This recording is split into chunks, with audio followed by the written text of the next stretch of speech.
Hey my friend, welcome to Sleepy Old World. Settle in.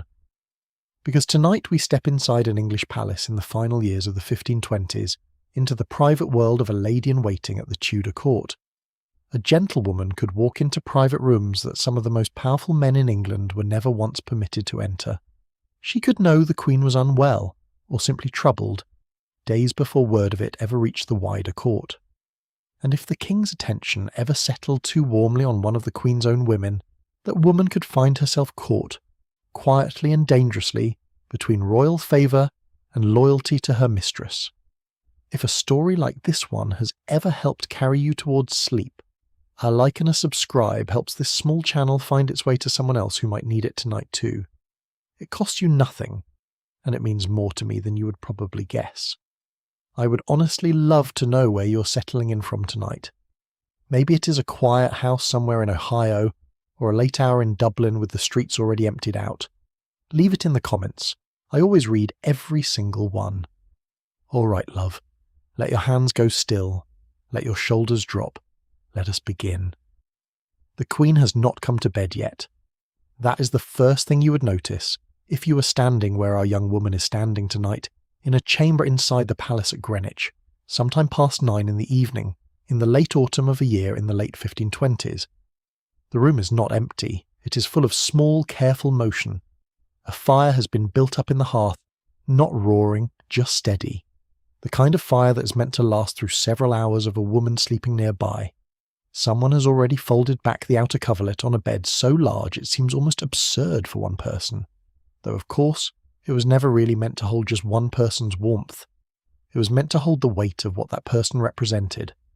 Our young woman is not the Queen. She's not a servant either. Not in the way you might be picturing right now. Not some anonymous figure scrubbing a floor. She is somewhere in between those two ideas, and that in-between space is going to matter a great deal to everything we talk about tonight. Maybe she is the daughter of a knight from somewhere in the West Country, sent to court at 15 because her family had ambitions that outpaced their income. Maybe she is a little older than that now, 22 or 23, with 4 years of court service already behind her, 4 years of learning which doors she may knock on, and which she must simply wait beside. Maybe she's someone whose own mother once served a different household, years before, and who taught her daughter which fold of linen is correct and which is careless, long before the girl ever set foot in a royal apartment. This young woman, whose family may not have a fortune, whose own bed tonight will be far smaller and far colder than the one she's preparing right now, knows things about Catherine of Aragon, Queen of England, that most of the men who bow to that Queen in the Great Hall will never know. She has seen what the Queen looks like at the end of a long day before the jewels go back in their box and the face returns, so to speak, to just being a face. She has heard what the Queen says when there is no one important enough in the room to perform for. And she has learned, carefully, patiently, exactly what she is allowed to carry out of this chamber in her memory, and what must stay behind, sealed up as tightly as a letter under wax. Candlelight is doing something particular to the room tonight, throwing long, soft shadows up the tapestried walls, catching the edge of a silver basin set out for washing, warming the deep red of a velvet mantle laid across a chest at the foot of the bed. Somewhere beyond the door, a clock is not ticking, because clocks like that do not exist yet, not the kind you're picturing. Time here is measured by candles burning down, by the changing of the guard outside, by the simple fact of how dark it has become past the window glass. She checks the washing water with the back of her hand. Not too cold. Someone will need to be sent to warm it further if the Queen delays much longer. Footsteps in the corridor, not hurried. The Queen does not hurry, not even now. Not even at the end of a day that has likely held mass, correspondence and audience with an ambassador, and the quiet, constant management of a household that never fully stops moving. Catherine of Aragon enters her bedchamber the way she enters most rooms, with a kind of contained dignity that has never quite left her, not after nearly 20 years in England, not after everything that has already happened, and everything that is, though she may not know it yet tonight, still coming. Our young woman steps forward. This is the part of the evening she has rehearsed more times than she could count, and yet it never becomes entirely automatic, because a queen is not a task. She is a person, and persons have moods. Tonight the Queen seems tired around the eyes, but otherwise unremarkable, which is its own kind of relief. There have been other nights. The unlacing begins at the back, fingers finding hooks and ties that have become as familiar as the lines on her own palm. A heavy outer gown comes away first, then the sleeves, pinned on separately in the fashion of the time, set aside on a chest with a care that borders on reverence, though it is really just training. Jewellery comes off piece by piece and goes into a small coffer that our young woman will lock herself, because she's one of perhaps 3 people in this entire palace trusted with that particular key. There is a hairpiece to be unpinned, hair itself to be brushed out and plaited loosely for the night, a plain linen shift to replace the layers of formal dress, cool water for the hands and face, a small cup of something warm for the throat. None of it takes very long, not really, 10 minutes, perhaps 15. But every minute of it happens close enough that our young woman can hear the Queen breathing, close enough to notice if something is wrong before anyone else in England would think to ask. Catherine says very little tonight, a few words about tomorrow's Mass, a brief instruction about a letter that needs answering, nothing that would strike anyone as significant. Most nights are not significant. Most nights are just this, quiet, careful, unremarkable. But the woman doing the unlacing is standing in a spot that almost no one else in the kingdom is permitted to stand in, and the ordinariness of it does not make that access any less real. The bed curtains are drawn. The nearest candles are pinched out, though one is left burning low near the door, for practical reasons that have nothing to do with sentiment. And now, with the Queen settled, our young woman's day is,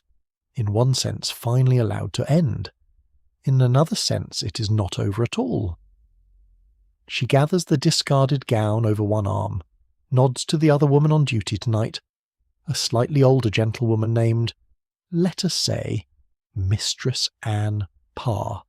The contrast hits immediately, and it hits every single night, no matter how many times you have lived through it. Behind her is warmth, candlelight, woven wall hangings, the particular hush that surrounds royalty even in sleep. Ahead of her is a passage lit by perhaps one torch every 30 feet, stone that holds the cold the way certain people hold a grudge, and a walk of several minutes back toward the rooms where the Queen's gentlewomen actually live. Greenwich at night is not silent. A palace this size never fully sleeps. Somewhere, a dog is barking at something only it can hear. A door closes 2 floors below. A guard's boots move along a gallery in a rhythm so familiar to her now that she barely registers it as sound at all, more like the palace's own heartbeat. She passes a servant carrying dishes back from some late meal she was not part of, and they exchange the smallest nod, the kind 2 people give each other when they both work somewhere and neither one has the energy left for conversation. The gown over her arm is worth more than most families in England will earn in a year. She's carrying it back to a locked chest in a shared room, in a wing of the palace considerably less grand than the one she just left, and tomorrow morning she'll be back in that gorgeous, suffocating, glittering world before the sun has properly cleared the horizon. 2 worlds, 30 feet of stone corridor apart,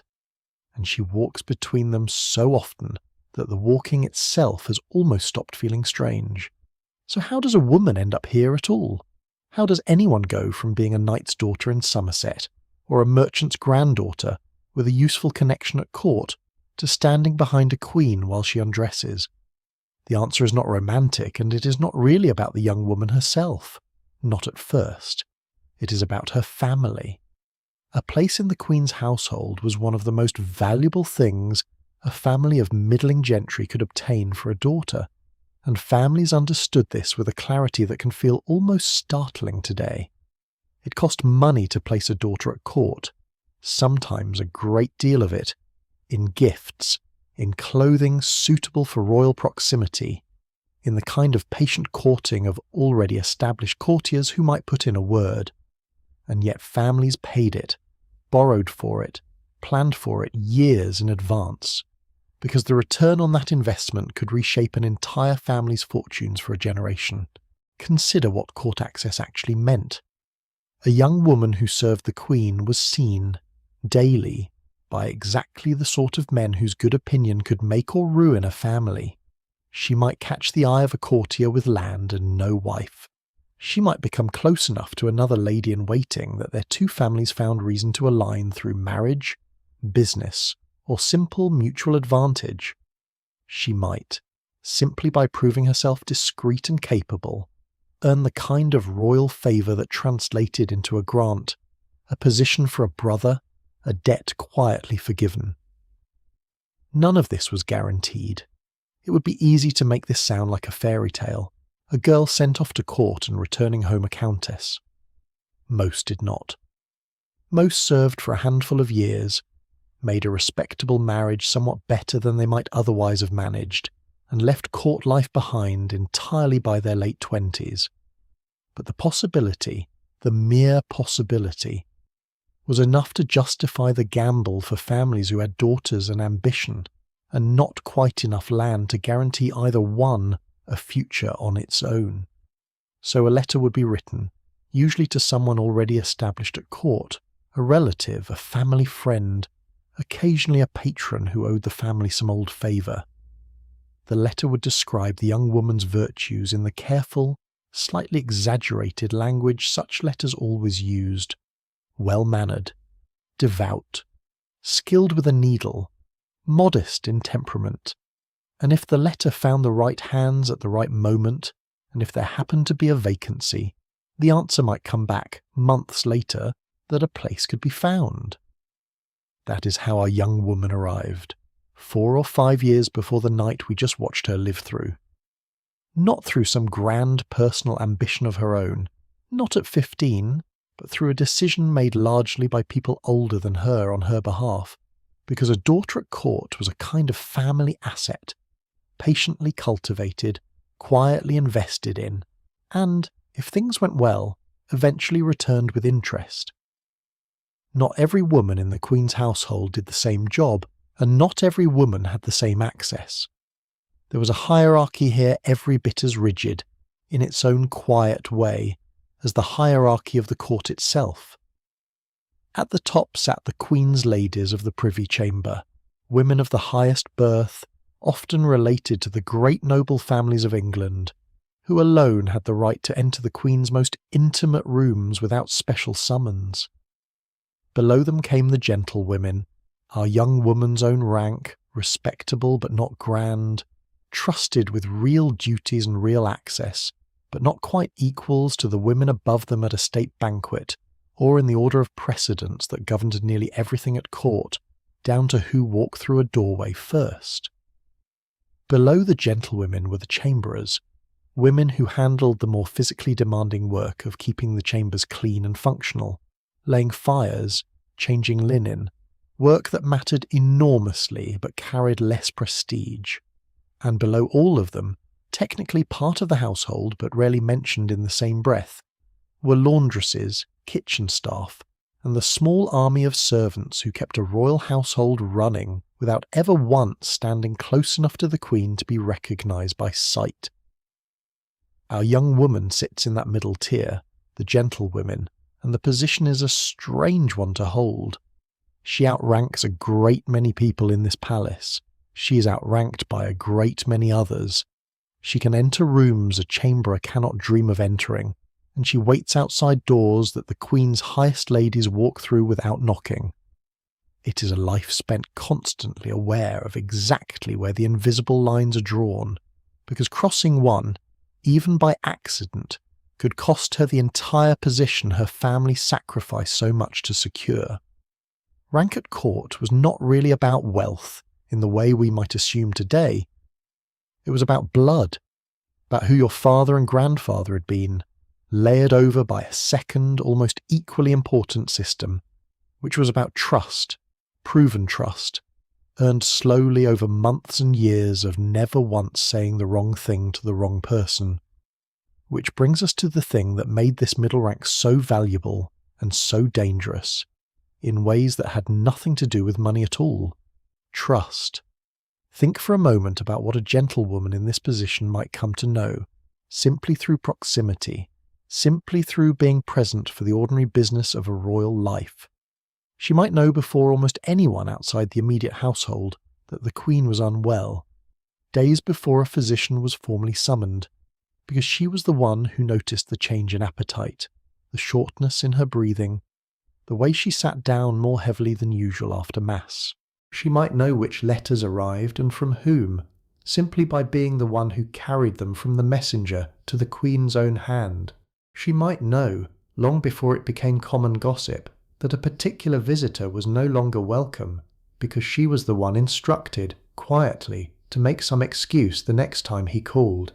This was not, though, a world of spies and secret ciphers, whatever the costume dramas might suggest. Most of what a gentlewoman knew was mundane, domestic, unremarkable. But mundane and domestic information about a queen was not mundane to everyone. A courtier trying to gauge the king's marriage, an ambassador trying to report accurately to a foreign court, a rival family trying to understand which way royal favour might shift. All of them would have found real value in even the smallest, most ordinary detail about the Queen's private life and private mood. And so discretion was not simply a nice quality to have, it was the entire foundation of the position. A gentlewoman who gossiped, who let slip what she had seen or heard, who could be flattered or bribed or frightened into talking, did not merely risk her own place at court. She risked her family's investment, her family's name, and, depending on what exactly she had revealed, occasionally rather more than that. This young woman holds no formal power whatsoever. She cannot advise the king, she cannot sit on any council, she cannot sign a document that changes anyone's fortune, and yet she is trusted with a category of knowledge that men far above her in official rank would have paid handsomely to possess. Her power, if we can even call it that, is entirely a function of nearness, and nearness alone. Let us follow her the rest of the way home tonight, because her own world deserves just as much attention as the Queen's, even if it will never appear in a painting. The room she shares is modest by the standards of the palace, though it would strike most visitors from outside as fine enough. Wood panelling, a good bed, a small fireplace of its own. She shares it with 2 other gentlewomen, which was fairly typical. Privacy being a luxury this world simply did not extend very far down the hierarchy, not even to women of respectable birth. One roommate is already asleep, or doing a convincing impression of it. The other is awake, mending something by candlelight, and looks up when the door opens. There is a particular kind of tiredness that only makes sense once you understand the hours involved. Attendance on a queen did not run on anything resembling a modern schedule. She might be required from before dawn until well past dark, with only scattered pockets of free time in between, and those pockets were never guaranteed. A summons could come at any hour, and a gentlewoman was expected to be ready. For this she was paid, modestly, an allowance rather than a wage, in the way we would think of one, along with her keep, her food, her lodging, sometimes cloth or clothing given directly by the Queen as a mark of favour rather than obligation. It was rarely enough on its own to make a woman independently wealthy. It was, however, enough to offset what her family would otherwise have spent keeping her at home, and it came bundled with something money could not easily buy on its own, which was proximity to the people who mattered. Did she have a servant of her own? Sometimes, depending on her family's means and her particular arrangement, a lesser maid might be shared between 2 or 3 gentlewomen, someone to help with the more tedious tasks of dressing and mending. It was not universal. Rank at court was a spectrum, not a fixed set of categories, and a gentlewoman from a wealthier family might live rather more comfortably than one whose family had stretched every resource simply to get her through the door. Tonight, though, none of that particularly matters. What matters is unlacing her own gown, a task made slower and clumsier by doing it herself after a long day of doing it for someone else. What matters is washing her face in water gone cold hours ago. What matters is the particular relief of finally sitting down. Her roommate, the one still awake, asks how the Queen seemed tonight. Not gossiping, not really, just the ordinary curiosity of 2 women who share a trade and a small room, and very little else in the way of entertainment. Our young woman answers carefully, the way she has trained herself to answer almost everything. Tired, otherwise well, nothing more offered, because nothing more is really anyone else's business, not even a friend's. There is its own kind of quiet loneliness tucked in among everything else. She spends her entire day surrounded by people, more people than most of us encounter in a week, and yet there is a whole category of her own experience she is simply not permitted to share with any of them, not fully, not even with the women she trusts most. Friendship among the Queen's gentlewomen was real and often deep, forged out of shared hours and shared exhaustion, and the particular bond that grows between people who are in some sense prisoners of the same schedule, but it existed within limits that never fully disappeared. Still, there is laughter here too, and this was not, most of the time, some grim, joyless existence. There were jokes about which courtier had tried and failed to catch someone's eye that week, quiet complaints about a particularly difficult morning, small kindnesses, a shared bit of bread saved from dinner, a favour returned. Whatever else this life demanded, it did not demand the erasure of ordinary human friendship. It simply asked that friendship learn where its own boundaries were. The candle gutters low. Somewhere down the corridor, a door closes for what is very likely the last time tonight. Our young woman lies down at last, in a bed considerably smaller and considerably colder than the one she just helped prepare for someone else, and closes her eyes on a day that will, in most of its particulars, repeat itself again tomorrow. But not entirely. No 2 days here were ever quite identical, and to understand why, we need to step back now, away from this single night, and look at the fuller shape of what her life at court actually involved, from the earliest hour of the morning to the very edges of what she was and was not permitted to know.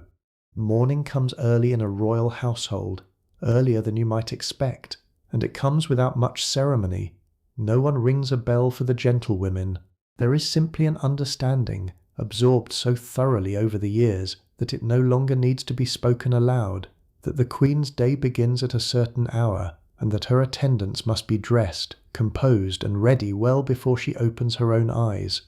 Our young woman wakes before the light has properly arrived, in that grey, uncertain hour when a room is more shape than substance. She dresses herself quickly, without the elaborate assistance she will soon be providing to someone else, layer over layer, the practiced economy of a body that has performed this exact sequence hundreds of times. A shift first, plain and familiar against the skin, then a kirtle, structured enough to shape the silhouette the century expected of a respectable woman, sleeves pinned into place, a hood arranged over hair still slightly damp from washing, the kind of gabled hood that framed the face in a shape we would recognize instantly today from any portrait of the period, though on her it is a working garment rather than a costume, put on the way you or I might put on a coat before leaving for work. There is no time wasted this morning, and there rarely is. By the time the first proper light reaches the windows, she is already moving through the corridors toward the Queen's apartments, footsteps quick but unhurried in that particular way court life demanded, a walk that looked composed even when the person doing the walking felt anything but. The Queen's morning followed its own rhythm, one shaped as much by religious devotion as by anything we would recognize as a daily schedule. Catherine of Aragon was known, even among her own household, for a piety that some found admirable and others found, quietly, exhausting to keep pace with. Mass came early, often before most of the court had properly begun its day, and attendance was not optional for those close enough to her to be expected there. Before Mass, though, came dressing, and dressing a queen was nothing like dressing oneself. It was a small coordinated performance, several women working in a sequence so practiced it barely needed words. One held a garment steady while another laced it. One arranged jewellery while another settled a hood precisely enough that not a single strand of hair strayed out of place. Every layer had its correct order, and every gentlewoman present understood exactly which part of the process belonged to her rank and which belonged to someone above her. I find something genuinely moving in the choreography of it, honestly. There is a kind of intimacy in dressing another person, in knowing the particular way her shoulders sit, the exact tension a lace needs before it becomes uncomfortable, the small habitual gesture she makes when a sleeve is not quite right. You cannot perform that task day after day, year after year, without coming to know a person's body and a person's small silent preferences in a way that very few other relationships in her life would ever allow. Chapel came next, and it was not a brief affair. Catherine's devotion was, by most accounts, genuine rather than merely performed for the sake of appearances, and her household was expected to match her, or at least to appear to. Our young woman kneels on stone that has not yet warmed from the morning, in a small chapel attached to the Queen's own apartments, candles lit against windows still grey with early light, the Latin of the Mass moving over her in a rhythm she has heard so many times she could likely recite long stretches of it without understanding every word, which was, in fairness, true of a great many people in that century, high-born and low alike. There is something worth noticing here, a small contradiction that sits quietly underneath all this devotion. This was a household built around discretion, around careful silence, around never quite saying everything one knew. And yet here they all were, several mornings a week, kneeling together in shared open faith, the one part of court life where a person's interior world was meant to be laid bare rather than hidden. Prayer and secrecy sitting side by side in the same daily rhythm, and nobody in the room seemed to find that strange at all. After Mass came the meal that we might loosely call breakfast, though it looked very little like what that word suggests to you or me. Bread, perhaps some meat left from the previous evening, small beer, which was weaker than what we would now call beer, and consumed by nearly everyone, children included, simply because water could not always be trusted. The Queen ate somewhat privately, attended by her closest women, while further down the household hierarchy others ate in shared rooms with far less ceremony. And then the waiting began. This is the part of the job that rarely makes it into paintings or portraits, and it is, if I am honest, probably the truest single word for what being a gentlewoman actually involved on most ordinary days. Waiting. The Queen might need her within the hour. She might not need her until well into the afternoon. There was no way to know in advance, and so our young woman, along with several others, simply remained near enough to be summoned, occupying the long stretches of unstructured time with needlework, quiet conversation, prayer, or simply sitting. I want to be honest about how strange this sounds to modern ears, this idea of an entire profession built substantially around availability rather than activity, but think about it for a moment, and it starts to make a certain kind of sense. What Catherine needed from these women was not constant labour, it was constant readiness. The value of the position lay precisely in this, that she could turn at almost any hour and find someone there, someone trustworthy, someone who would not need instructions repeated twice. The needlework itself deserves a moment, because it was not simply a way to pass idle hours, though it served that purpose well enough too. Embroidery was a genuine skill, cultivated from childhood, and a woman's work with a needle said something about her family, her education, her patience, in a language the entire court understood without anyone needing to explain it aloud. Catherine herself was known for fine needlework, and it was said, whether entirely true or slightly embellished by later memory, that she made shirts for the king with her own hands even after their marriage had grown complicated. Our young woman worked on smaller things, mostly linens, a cushion cover, occasionally something intended as a gift for a family member she had not seen in over a year.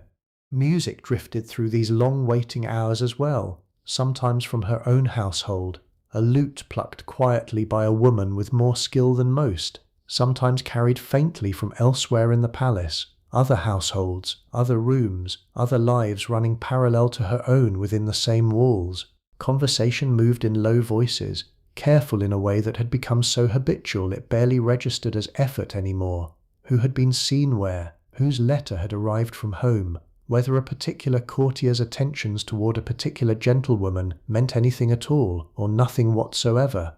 And then, some days, the summons would come, and everything would change register instantly. A messenger at the door. The king wished to see the Queen, or the Queen was ready to walk in the garden, or a visitor of some importance had arrived, and the household needed to present itself with proper formality within the half-hour.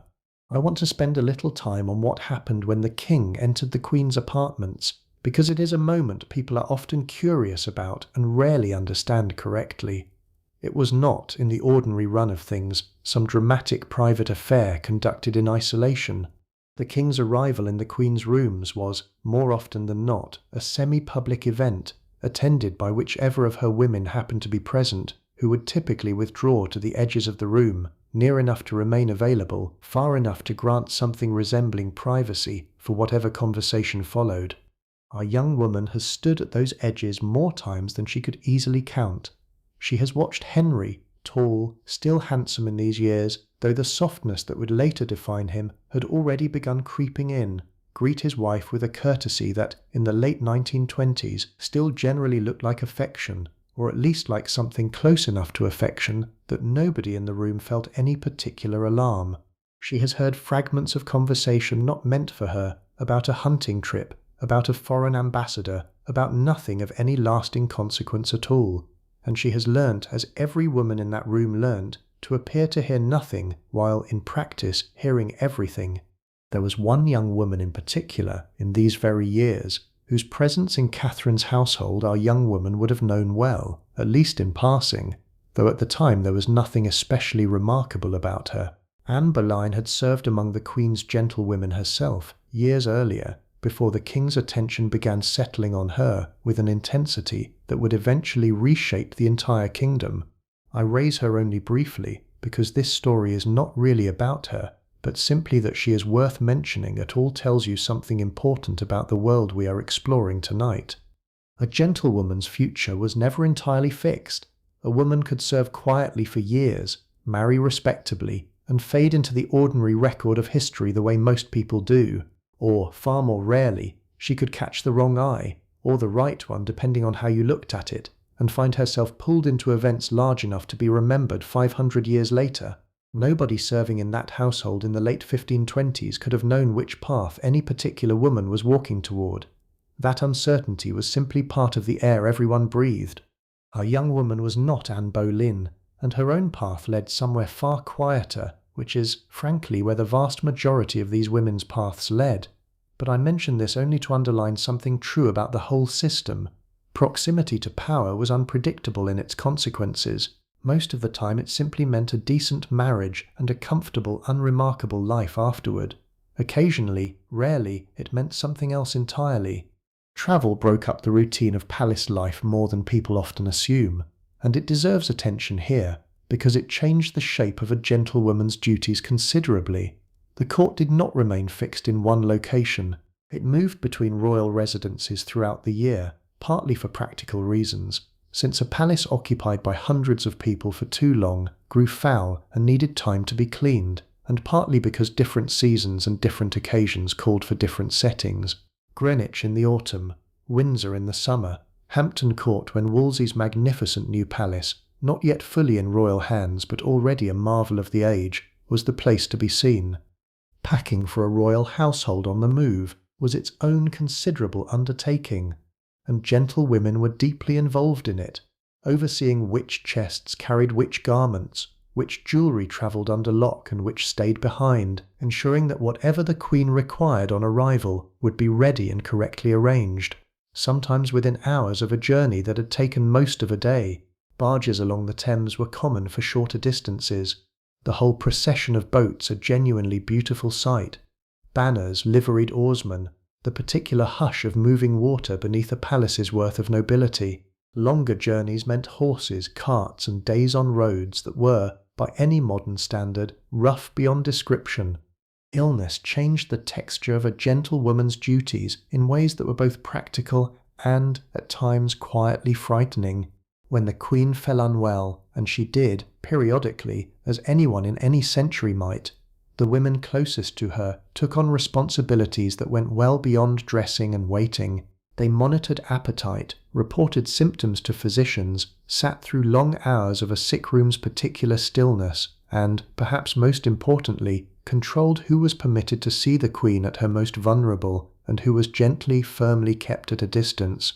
This mattered enormously, because illness in a queen was never simply a private medical matter. It was information, and information at court was never entirely neutral. A queen's poor health, if it became widely known, could affect everything from foreign diplomacy to domestic speculation about succession. Our young woman would have understood, even without anyone explicitly instructing her, that what she observed during those sick-room hours belonged to a category of knowledge requiring particular care. There is a specific kind of intimacy that grows out of nursing someone, even within a formal hierarchical relationship like this one. You see a person without the armor of formal dress and formal manner. You see them frightened, or in pain, or simply tired in a way court life never otherwise permits anyone to witness. I think it is worth pausing on this, because it complicates the easy picture of royal service as pure performance and pure formality. There were real moments of human connection buried inside all that ceremony, even if neither woman would ever have described it in those terms.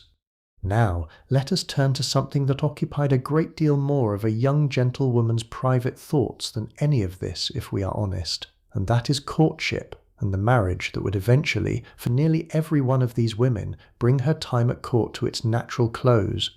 Her position in the Queen's household functioned, whether anyone said so plainly or not, as something close to a marriage market of the highest quality. The men who moved through the royal court, whether attending the king directly or simply present on business, saw these women constantly at meals, in galleries, during entertainments, in the ordinary rhythm of shared court life. A gentlewoman known to be well-connected, well-mannered, discreet and unmarried was, in the plainest possible terms, a genuinely desirable prospect. Our young woman was aware of this dynamic in the way one is aware of weather, a constant background condition shaping every interaction without necessarily being discussed outright. A courtier's slightly extended conversation after Mass was not accidental. A gift of ribbon or a small token passed through an intermediary carried meaning well beyond its material value, and the entire process, however it might have felt from the inside, operated under rules that both parties' families were watching closely, because marriage among people of this rank was rarely a decision left entirely to the two people most directly involved. For a marriage of any real significance, royal permission mattered too, not as a mere formality, but as a genuine requirement, particularly for the women closest to the Queen. Catherine, like most royal mistresses of a household, took a personal interest in her women's marriages, partly out of genuine affection, since years of daily service built real bonds, and partly because a well-arranged marriage among her own attendants reflected well on her household and extended her own network of loyal, connected families further into the fabric of the kingdom. This meant that a courtship a young woman might have imagined as a private matter of the heart was, in practice, negotiated across several layers of oversight at once. Her own family needed to approve, weighing the suitor's land, prospects, and family standing against what they had already invested in her position. The Queen herself might need to give a form of blessing, particularly if the marriage would take the young woman away from active service, and the suitor's own family would be doing precisely the same calculations in reverse, weighing what a bride connected to the royal household might bring them in status and future advantage. Reputation sat at the centre of all of it, fragile in a way that can feel almost unbearable to imagine now. A single rumour, true or false, could unravel years of careful, patient positioning. A gentlewoman seen too often in private conversation with an unsuitable man, or rumoured to have received a gift she should have refused, risked not only her own prospects but her family's broader standing at court. This is part of why discretion mattered so much in every direction at once, not merely toward the Queen's secrets, but toward the management of one's own public image, moment by moment, glance by glance, in a world where nearly everyone was watching nearly everyone else. And when marriage finally did come, usually somewhere in her middle or late 20s, it typically meant the end of active court service, or at least a significant reduction of it. A married woman's obligations shifted toward her husband's household, his lands, his family, and while some women of very high rank managed to maintain a court connection alongside married life, most simply moved on, taking with them everything they had learned, everything they had witnessed, and a network of connections that would serve their new household for years to come. I think there is something worth noticing in that departure, something almost bittersweet if you sit with it long enough. A young woman spends the better part of a decade inside the most intimate rooms of royal power, learns its rhythms, earns its trust, becomes genuinely skilled at a kind of work that required real intelligence and real discipline, and then quite suddenly it simply ends, and she becomes to the wider world simply a wife. Her years at court reduced to little more than a favourable detail mentioned once in a marriage settlement. Let me take you into one evening in particular, a banquet held at Greenwich in honour of a visiting embassy, because it shows this world at its most dazzling and our young woman's place within it at its most precisely defined. The great hall has been transformed for the occasion. Long tables set with linen so white it seems to glow under the candlelight, plate of silver, and on the high table gilt, catching every flame in the room and throwing it back 100 times over. Musicians occupy a gallery above, and the sound drifts down over the assembled company, strings mostly, occasionally joined by voices, a soft continuous current beneath the louder rhythm of conversation and laughter. The smell is extraordinary. Roasted meats, spiced wine warmed gently over coals, bread still faintly warm from the ovens, and beneath all of it, the sweeter smell of beeswax candles burning by the dozen. Our young woman is not seated at the high table, of course. Her place tonight is standing, attending, positioned close enough to Catherine to respond instantly to any small need. A cup refilled, a napkin passed, a quiet word relayed to another member of the household across the room. It is in its own way exhausting work, hours of alert stillness broken by brief bursts of precise motion, and she has learnt to manage her own hunger and thirst quietly, eating what little she can when the opportunity briefly arises, because there is no formal break in an evening like this one. The king is magnificent tonight, as he generally is at these events, dressed in a manner calculated to impress the visiting ambassadors as much as any diplomatic conversation could. Catherine beside him carries herself with the particular composed grace that seems to require no visible effort, though our young woman, who has watched her prepare for exactly this kind of evening more times than she can count, knows precisely how much effort actually sits behind that composure. There is dancing later, the kind that involved patterns and formations, rather than the closer, freer movement we might picture today, and for a brief while our young woman is permitted to simply watch, standing near enough to the wall that she becomes for a few minutes almost invisible, which is its own small mercy after hours of being watched herself. She notices small things nobody else in the room would think to notice, which ambassador seems genuinely charmed, and which is merely performing charm, which courtier's eyes track a particular gentlewoman across the room a little too consistently to be accidental, which dish the queen barely touches, a detail that will matter to no one except the physician who might ask about her appetite tomorrow. By the time the evening finally winds down, well past midnight, our young woman is on her feet still, gathering what needs gathering, seeing the queen safely back toward her private apartments through corridors grown quiet and cool after the roar of the hall. The magnificence of the evening peels away almost instantly once the doors close behind them, replaced by the same familiar, unglamorous work of unlacing, unpinning, and settling a tired woman into bed, whatever splendour surrounded her only minutes before. Not every day carried that kind of weight, thankfully, and some of the gentler hours of court life happened outdoors, in gardens laid out with the same careful formality as everything else in this world. Low hedges clipped into precise geometric shapes, gravel paths raked smooth each morning by gardeners our young woman would never learn the names of, fountains that caught the light in ways that seemed almost designed to slow a person's steps without them quite realizing why. Catherine walked in the garden often, particularly in fine weather, and these walks carried a different texture entirely from the formal business of the hall or the private business of the bedchamber. Conversation loosened here, a little. The queen might speak of Spain, of her childhood there, of a plant she remembered from her mother's garden that she had never quite managed to find growing properly in England's cooler, damper soil. Our young woman listened more than she spoke, as was proper, but she listened closely, because these unguarded garden moments were, in their own quiet way, some of the most genuinely human hours the position offered.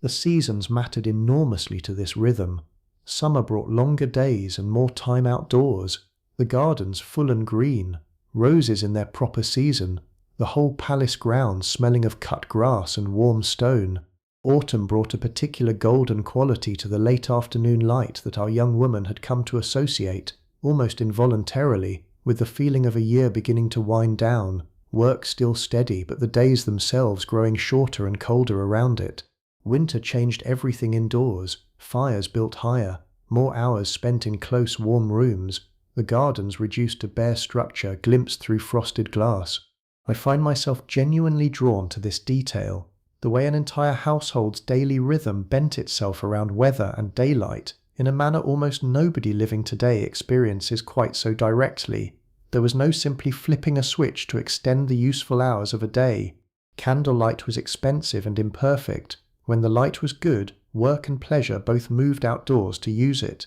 When it was not, everyone drew inward, literally and figuratively, toward whatever warmth and light could be gathered in one room.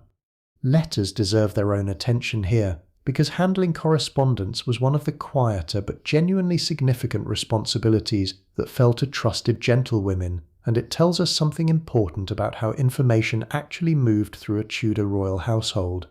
A queen received a great deal of correspondence, from family abroad, from petitioners seeking favour, from officials on matters both trivial and consequential.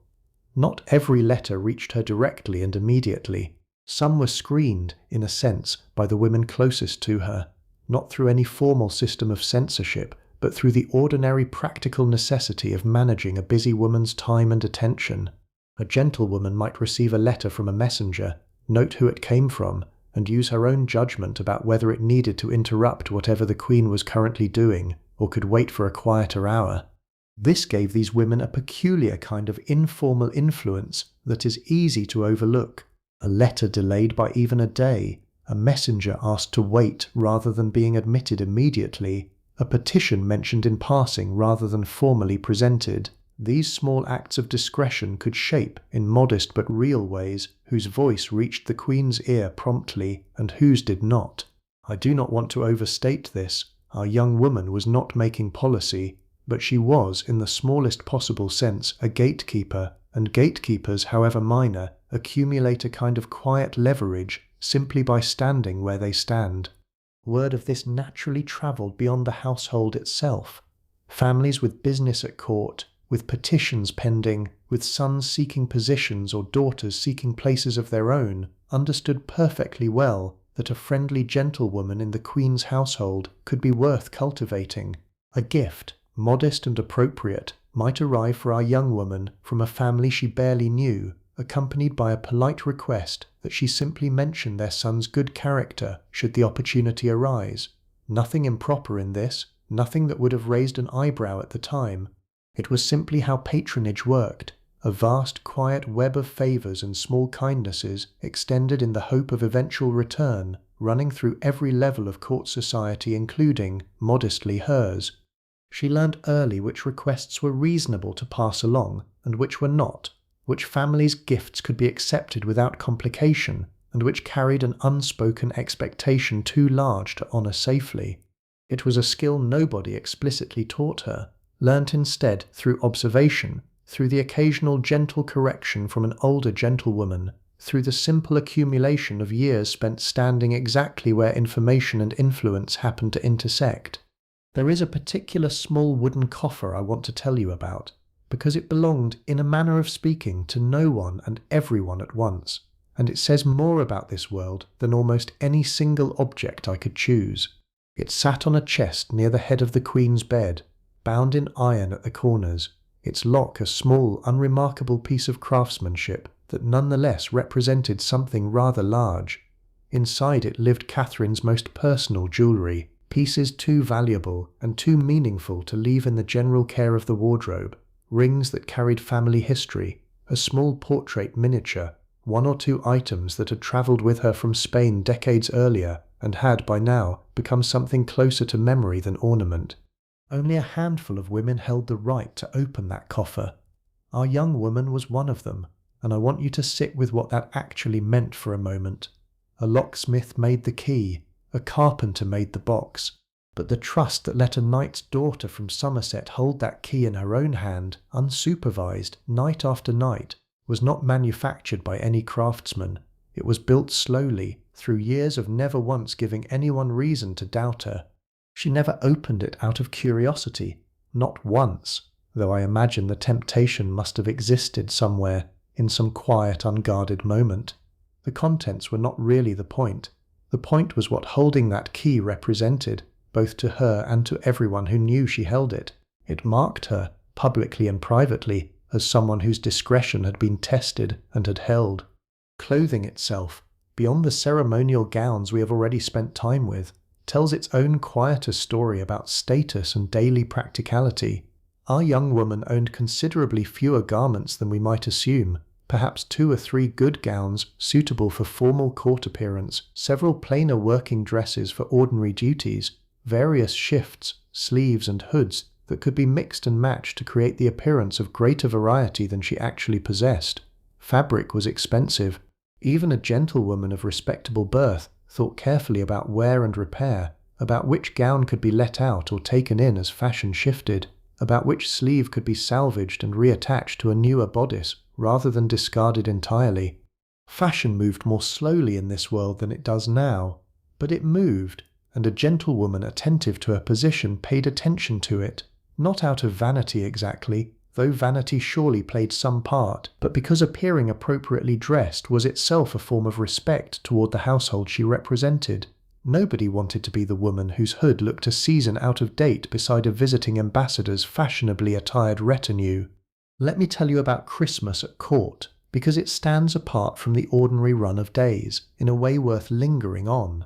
The 12 days of Christmas were, in this world, genuinely 12 days, a sustained season of feasting, entertainment and formal display that stretched the household's resources and everyone's stamina in equal measure. Greenery filled the halls, holly and ivy brought in by the cartload, the smell of it mixing with wood smoke and roasting meat until the whole palace seemed to carry a single continuous fragrance. Gift-giving followed careful rules of rank and precedence, the Queen presenting and receiving items whose value and meaning had been calculated with as much precision as any diplomatic exchange, though wrapped, always, in the warmer language of the season.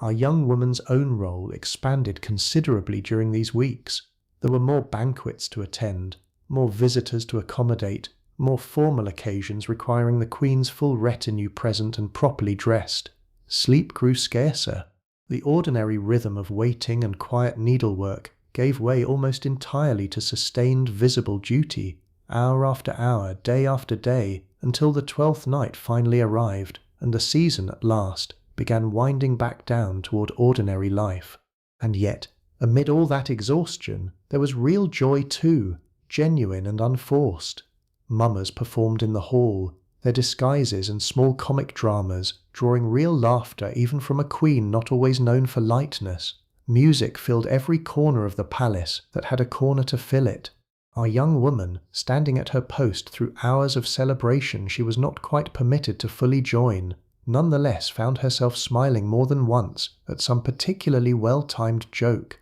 some unexpected moment of genuine warmth breaking through the formality that governed everything else.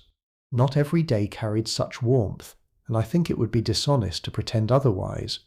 There were harder days too, days when something went quietly, privately wrong. I remember reading about one such incident, or rather the type of incident, because the specific record rarely survives for women of this rank, and reconstructing it feels more honest than inventing false precision. A messenger arrives with news the Queen does not wish widely known. A gentlewoman, exhausted after a long stretch of duty, makes some small misstep, perhaps repeating a detail to the wrong person without fully realizing its sensitivity, perhaps simply appearing less composed than the moment required in front of an important visitor. The consequences of such moments varied enormously depending on severity, but even a minor lapse could bring a sharp private correction, a coolness from the Queen that might last days, a quiet word passed to her family suggesting greater care going forward.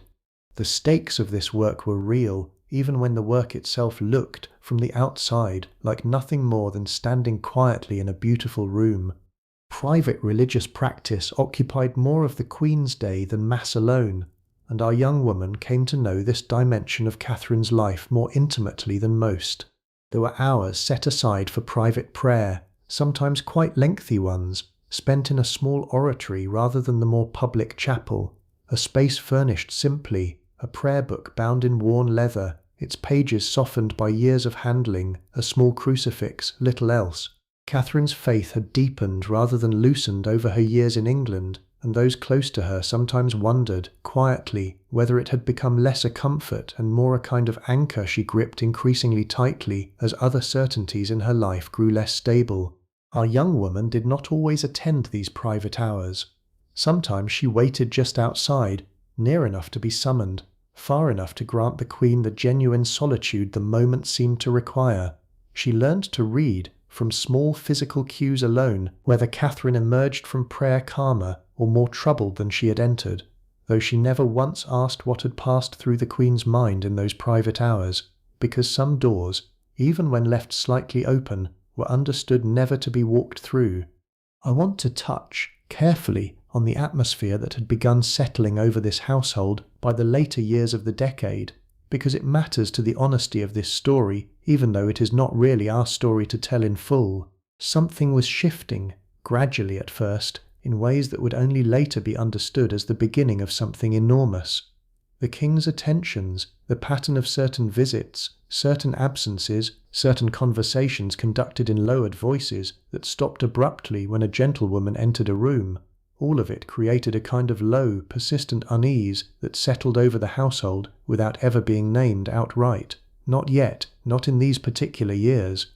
A young woman would have felt this the way one feels a change in weather before any rain actually falls, a tightening in the air, small alterations in routine that nobody explained and nobody asked to have explained. She was not privy to the king's counsel. She had no way of knowing, not with any certainty, where this particular unease was heading. What she knew, what everyone in that household knew without needing to discuss it, was that discretion mattered now more than ever, that whatever tensions existed beneath the household's calm surface were exactly the kind of thing that must never travel beyond its walls through any careless word of hers.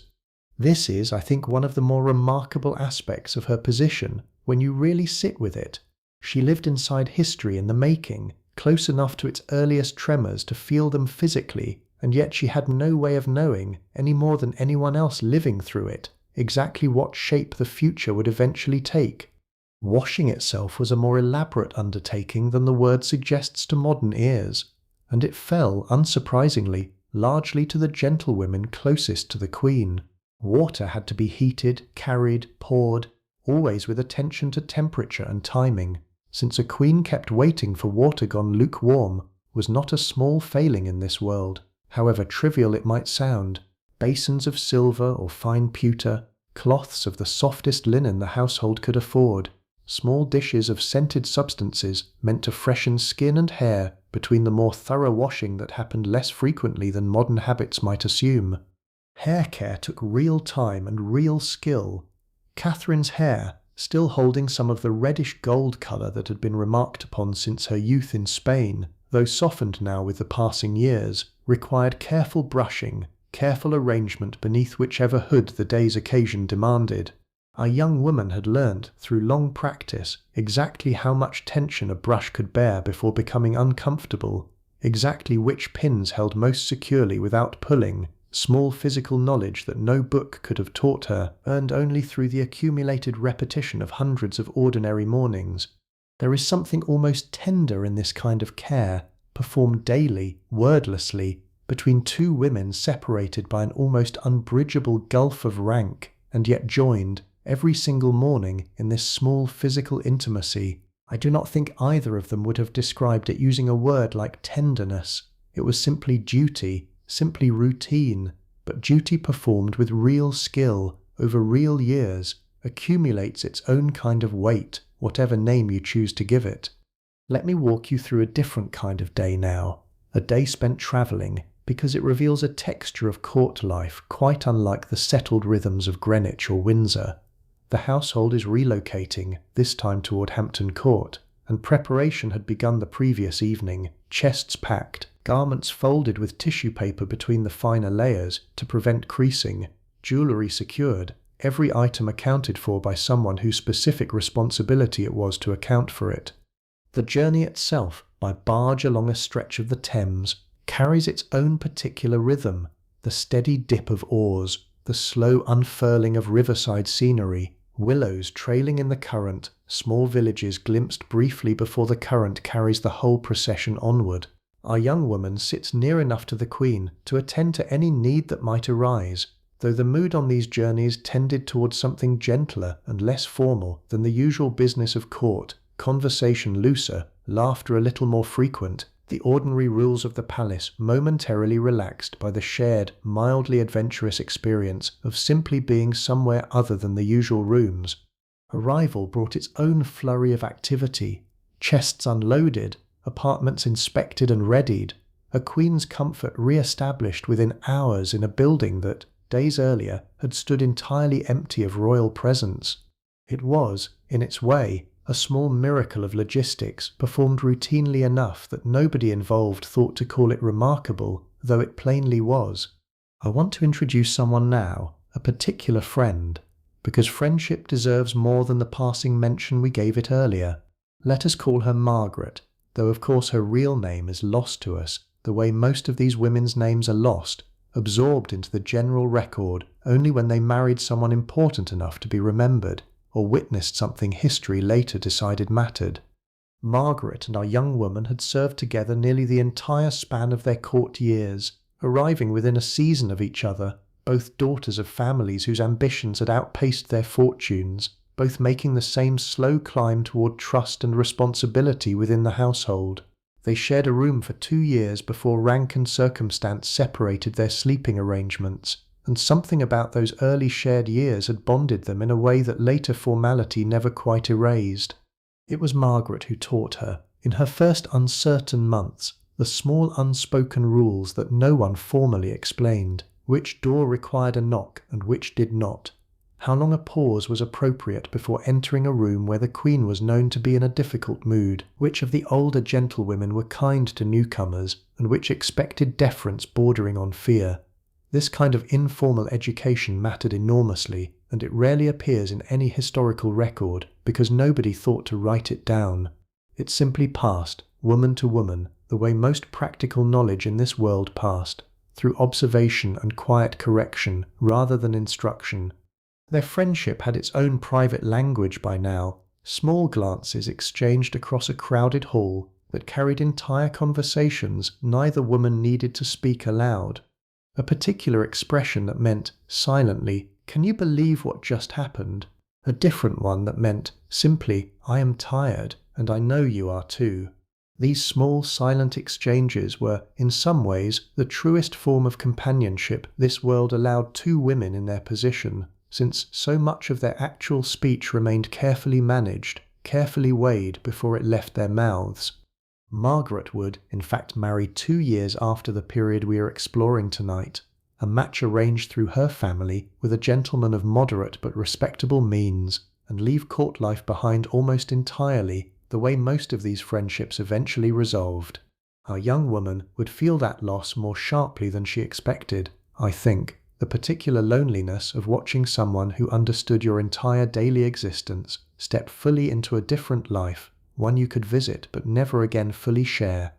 But that departure was still ahead of them in the period we are exploring, and for now, in these particular years, they remained together, two women moving through the same beautiful, exhausting, closely watched world side by side, finding whatever small comfort two people can find in simply not having to explain themselves to each other.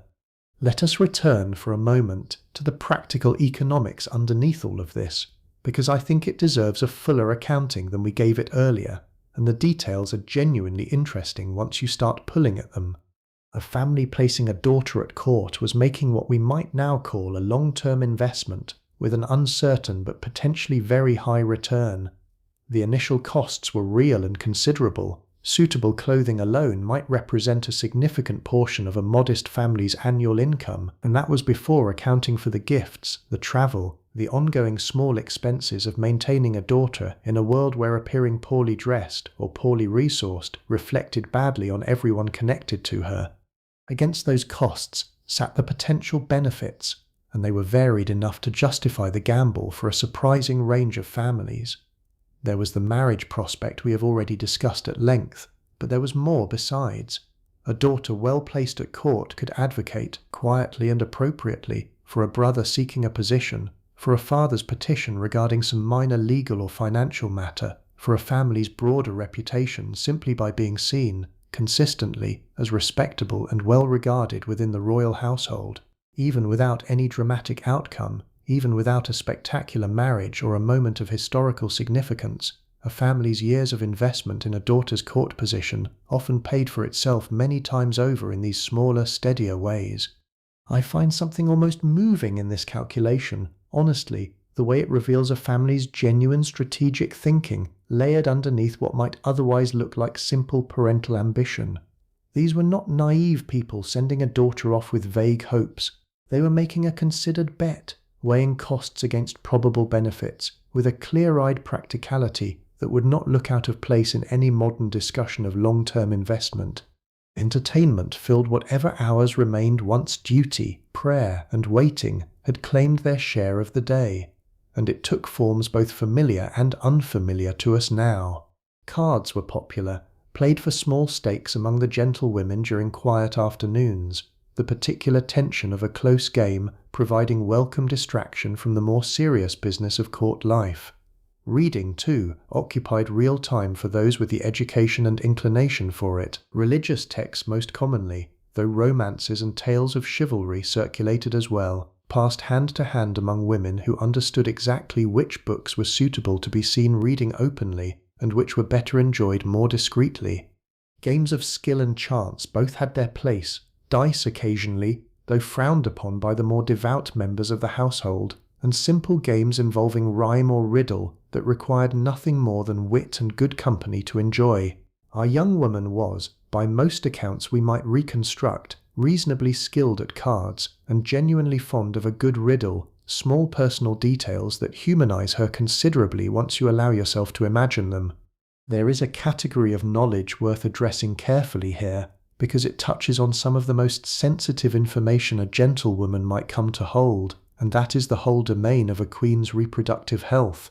Catherine's own history with pregnancy had, by this point in the late 1520s, already been marked by considerable sorrow, several pregnancies that had not resulted in a surviving son, a fact that sat beneath nearly every conversation about the royal marriage, even when it was never spoken aloud directly. Women close to the Queen would have had some awareness of this history, not through gossip exactly, but simply through the accumulated knowledge that comes from years of proximity, an understanding of what certain absences from public appearance had meant in years past, what certain private consultations with physicians had likely concerned.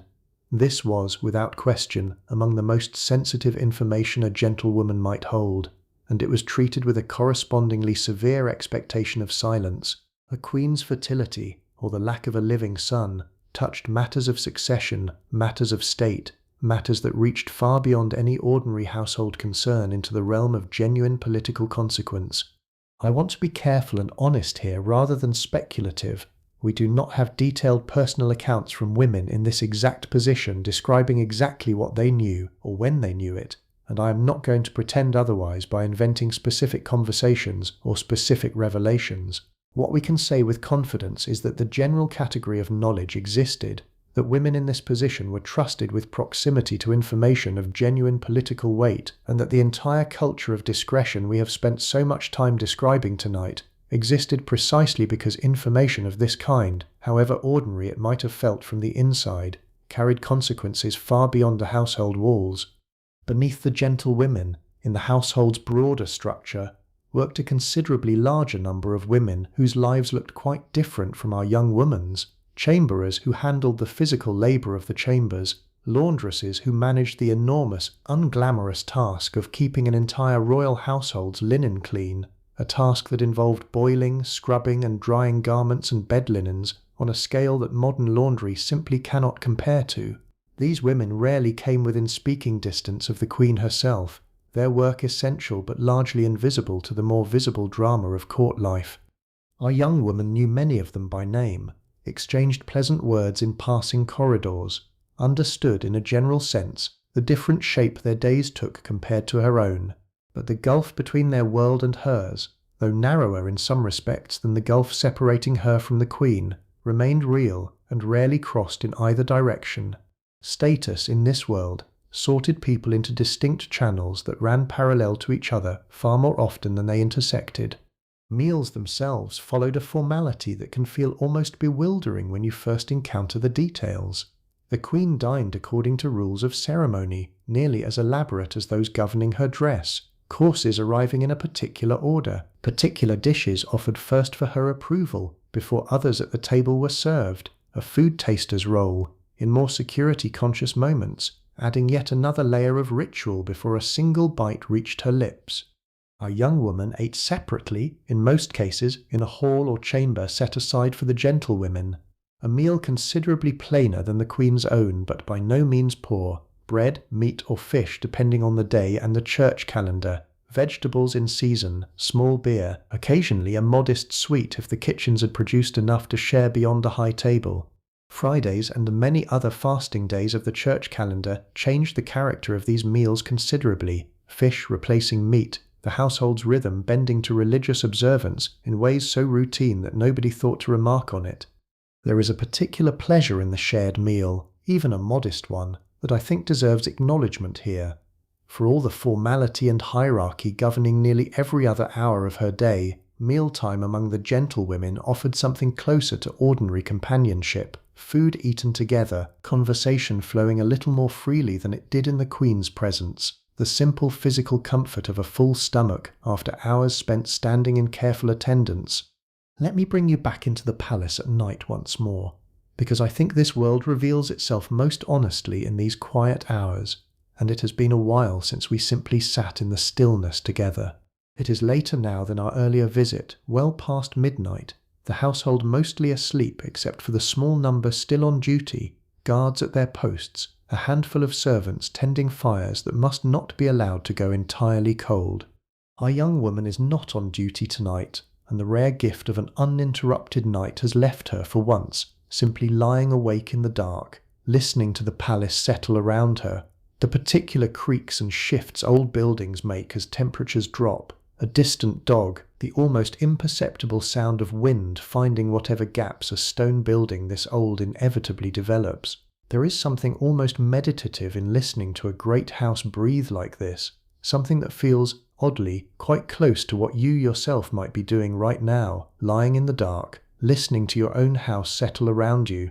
She thinks in these quiet moments less often about the grand sweep of the world she serves, and more often about small things, whether her mother's health has improved since the last letter, whether Margaret's upcoming visit home will bring news of a match finally settled, whether the hood she has been mending will hold through one more season before needing full replacement. The largeness of the world she inhabits during the day recedes, at night, into something smaller and more manageable, the ordinary concerns of an ordinary young woman who happens, for now, to sleep inside a palace.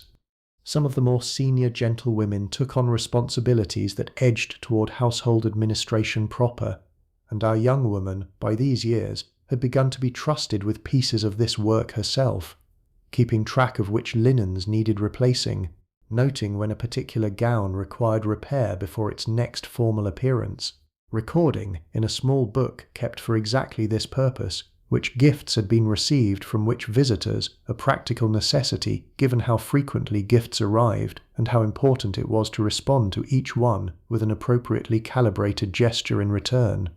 This kind of administrative work rarely gets mentioned when people imagine court life, and yet it occupied real hours and required real competence. A household this size, moving between residences several times a year, entertaining a constant stream of visitors, could not function on ceremony alone. Someone needed to know where things were, what had been used, what needed replenishing, and increasingly that someone included our young woman, whose steady reliability over several years had earned her a slightly expanded role beyond the purely ceremonial duties she had started with. Gift exchange, which we touched on earlier in the context of patronage, deserves a little more attention here, because the etiquette surrounding it was genuinely intricate. A gift received required consideration of several factors before any response was decided: the giver's rank relative to the recipient, the occasion, if any, prompting the gift, whether accepting it implied any obligation beyond simple courtesy. A gift too readily accepted from the wrong person could suggest an inappropriate closeness, or worse, an inappropriate willingness to be influenced. A gift too coldly refused could give lasting offense to a family whose goodwill might matter later. Our young woman had learned to handle this delicate terrain with real skill by now, accepting small tokens graciously while deflecting anything that felt like it carried too much weight, always with a warmth that left no one feeling personally rejected even when their gift or their implicit request was quietly set aside. This was, in its own understated way, genuine diplomatic skill, practiced daily by women whose formal education had likely never included the word diplomacy at all. The church calendar shaped the household's year as thoroughly as the seasons did, and Lent in particular changed the texture of daily life considerably. Meat disappeared from the tables for weeks at a stretch, replaced by fish and simpler fare. Entertainment grew more restrained, dancing and music curtailed in favour of a more sober atmosphere befitting the season. Catherine's own devotion intensified further during these weeks, longer hours in prayer, a visible deepening of the piety that already defined so much of her daily rhythm, and her household followed her lead, partly out of genuine faith, and partly, if we are honest, out of the simple practical necessity of matching one's mistress's mood. Easter, when it finally arrived, brought a kind of collective relief that our young woman felt as much in her own body as she observed in everyone around her. Richer food returning to the tables, music and colour returning to the halls, the whole palace seeming to exhale after weeks of careful restraint. Music was not merely something our young woman listened to during idle hours. It was, for many gentlewomen, a skill actively cultivated, part of the broader education a family invested in before ever sending a daughter to court. She played a little on the lute, competently rather than brilliantly, enough to join in an evening's informal music-making without embarrassing herself. And she sang, as nearly everyone of her class did, hymns most naturally but secular songs too, when the occasion and company permitted something lighter. Dancing required its own kind of instruction, patterns and steps that looked effortless when performed well, and revealed themselves as considerably more demanding the moment you actually attempted them. Younger gentlewomen sometimes practiced together in quieter hours, correcting each other's timing, laughing at their own mistakes in a way the formal setting of an actual court dance never quite permitted. There is something worth noting in this private practice, the gap between the polished performance visitors saw in the Great Hall and the awkward giggling rehearsals that produced it. A gap that exists, I suspect, in almost every skilled performance human beings ever managed to pull off convincingly. Visits home were rare and precious for exactly that reason. A gentlewoman might, with permission carefully sought and carefully granted, return to her family's household for a period of weeks, particularly around a significant family occasion, a parent's illness, a sibling's marriage, matters that even the most demanding royal household generally recognized as legitimate cause for absence. Our young woman had made such a journey twice in her years at court, and both times the contrast had struck her with unexpected force. The relative quiet of her family's more modest household, the particular comfort of sleeping in a room she had known since childhood, and, running alongside that comfort, a strange restlessness she had not quite expected, a sense that she had grown, without entirely realizing it, into someone whose rhythms now belonged more naturally to the palace than to the house she had once called home. This is worth sitting with for a moment, because it is one of the quieter costs of the position that rarely gets discussed. Years of court service changed a person, not dramatically, not in ways easily described, but genuinely nonetheless. Her manners had sharpened. Her patience for the ordinary chatter of village life had, if she was honest with herself, worn a little thin. She had learnt to read a room, to weigh a word before speaking it, in ways her sisters back home simply had not needed to learn, and that gap, small as it was, sometimes made her visits home feel less like returning to herself, and more like visiting a person she used to be. There is one more small habit worth mentioning before we move into that particular ambassador's visit, a habit our young woman had developed almost without noticing, of pausing, however briefly, at the threshold of the Queen's chambers each morning before actually stepping inside. Not a hesitation exactly, nothing anyone watching would have identified as unusual. Simply a single breath, taken deliberately, a small private moment of gathering herself before the day's careful performance of attentiveness and discretion properly began. She could not remember exactly when this habit had started, only that it had, at some point in her early years at court, become as automatic as any of the other small rituals structuring her days, a quiet punctuation mark between whatever private self she carried in the corridor and the composed, professional self required of her the moment she crossed that particular doorway. Let me tell you about a particular ambassador's visit, because it illustrates how quickly the household's temperature could shift when matters of genuine diplomatic weight entered the room. A representative from the Emperor, Catherine's own nephew by that point, occupying that considerable throne, had arrived with dispatches whose content our young woman was never told directly, but whose effect on the household's mood she could read as clearly as any written report. Catherine received him with her usual composed grace, but something in her bearing afterward, a certain tightness around the eyes, a slight distraction during the ordinary business of the following hours, told our young woman that whatever news had arrived was not entirely welcome. Preparations for such a visit began well before the ambassador's actual arrival, the household drawing on reserves of formality even beyond its usual considerable standard.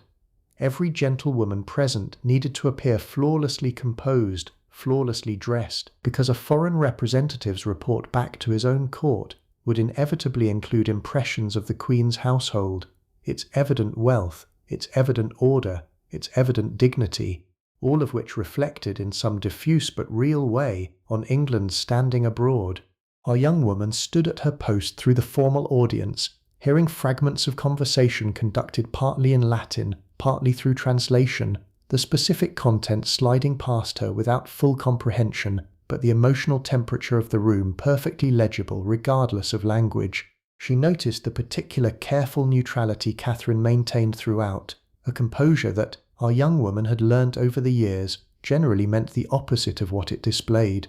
Afterward, once the ambassador had departed and the formal audience chamber had emptied of everyone except the household's innermost circle, Catherine retreated to her private rooms rather more quickly than usual, and our young woman, helping settle her into a chair, noticed her hands were not quite steady. Nothing was said about it, not then, not later, but the memory of those unsteady hands stayed with our young woman for a long while afterward, a small, private piece of knowledge she understood, without needing to be told, belonged entirely to that room and nowhere else. This is, I think, as close as we can honestly get to understanding what it actually felt like to hold this kind of trusted proximity, not grand secrets whispered in dramatic tones, just small human moments of visible strain, witnessed quietly, carried forward in silence, forming, gradually, over years, a kind of intimate knowledge of a person that almost nobody else in the entire kingdom was permitted to possess. Let us walk, for a little while, through the physical spaces that shaped so much of this life, because the architecture itself tells you something about how carefully access was controlled in this world, layer by layer, room by room.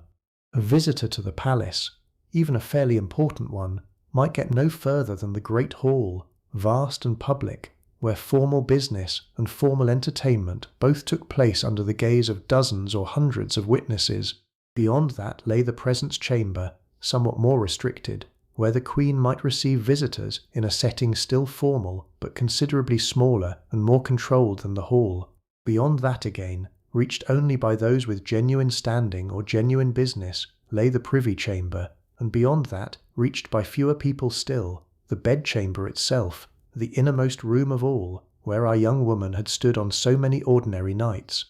The long gallery deserves its own mention, a space unique to palaces of this scale and period, a long wide corridor lined with windows on one side, sometimes hung with portraits and tapestries, built specifically to allow walking exercise indoors during weather too poor for the gardens. Catherine used it often in winter months, pacing its considerable length with whichever gentlewomen were on duty, conversation flowing more easily during these walks than it did in more formal settings, the simple physical rhythm of walking together seeming to loosen something in even the most carefully guarded conversation. Each of these spaces carried its own unspoken rules about who could enter, how, and under what circumstances, and our young woman had absorbed all of it so thoroughly by now that she moved through the palace's careful geography without conscious thought, the way you might move through your own home in the dark, trusting your feet to know the way even when your mind is occupied elsewhere. The king's own household ran parallel to the queen's, its own hierarchy of gentlemen and attendants, performing broadly similar functions for Henry that our young woman and her fellow gentlewomen performed for Catherine. The two households intersected constantly at meals, at entertainments, in the ordinary daily traffic of a shared palace, and this intersection created its own particular social ecosystem, gentlemen and gentlewomen who saw each other constantly, who developed friendships and rivalries and, as we discussed earlier, occasional romantic attachments, all under the watchful, largely approving eye of two households that generally benefited from well-connected marriages between their respective ranks.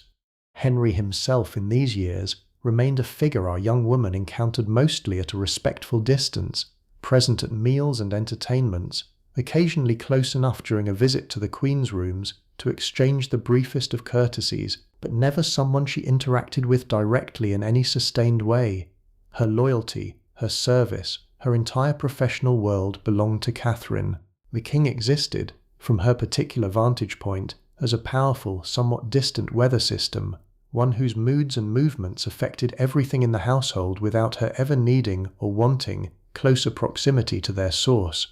Not every gentlewoman's story followed the path we have been tracing tonight, the neat progression from arrival to years of service to a respectable marriage and departure. Some women remained unmarried well into their 30s, whether by choice, by lack of a suitable match, or simply because their particular value to the household made their family and the Queen alike reluctant to see them go. These older gentlewomen occupied a somewhat different position within the household's social fabric, often trusted with greater responsibility precisely because their years of proven reliability had accumulated well beyond what a younger woman could offer. Others left court service through widowhood rather than first marriage, having married while still in royal service and later lost a husband to illness or misadventure, only to return, sometimes years later, to the household they had once left. Their circumstances changed, but their old skills and old relationships still largely intact. Catherine's household, like most of its kind, showed a genuine willingness to welcome such women back, valuing the particular combination of maturity and proven trustworthiness that a widow returning to service could offer. I mention these variations because I do not want to leave you with the impression that every woman's path through this world looked identical. It did not. The broad structure we have described tonight, the arrival, the years of service, the eventual marriage and departure, represents something like the median experience, the most common shape a life in this position tended to take. But real lives, then as now, rarely followed their expected shape with perfect precision, and the household's flexibility in accommodating these variations tells you something true about how genuinely valuable a proven, trustworthy gentlewoman was, regardless of the particular circumstances that had shaped her path to that trust. Let me tell you about the more tedious side of the work too, because I think honesty requires it, and because the tedium itself is part of what made discretion and patience such genuinely valuable qualities in this position. Mending occupied real hours, week after week, a torn hem, a loosened seam, a sleeve that needed reattaching after a particularly vigorous evening of dancing. It was not glamorous work. It required good eyesight, steady hands, and a patience that our young woman had cultivated so thoroughly by now that she barely noticed the tedium anymore, her mind wandering to other things while her hands moved through motions grown almost automatic through years of repetition. There were days, I think it is fair to say, when the whole apparatus of court life felt less like privilege and more like simple grinding routine, the same tasks performed in the same order for what felt like the 1000th time, the glamour that had so dazzled her in her first year at court, worn thin by familiarity into something closer to ordinary labour. This too is part of the honest picture, and I would be doing this story a disservice if I pretended every single day carried the same weight of significance we have given some of the particular moments we have lingered on tonight. I want to spend a little time on the physical experience of court dress itself, because it shaped our young woman's days in ways easy to overlook when we focus only on appearance and status. The layers required for formal court attire were genuinely heavy, and genuinely restrictive in ways a modern body, accustomed to considerably more freedom of movement, would likely find difficult to tolerate for the many hours these women spent wearing them.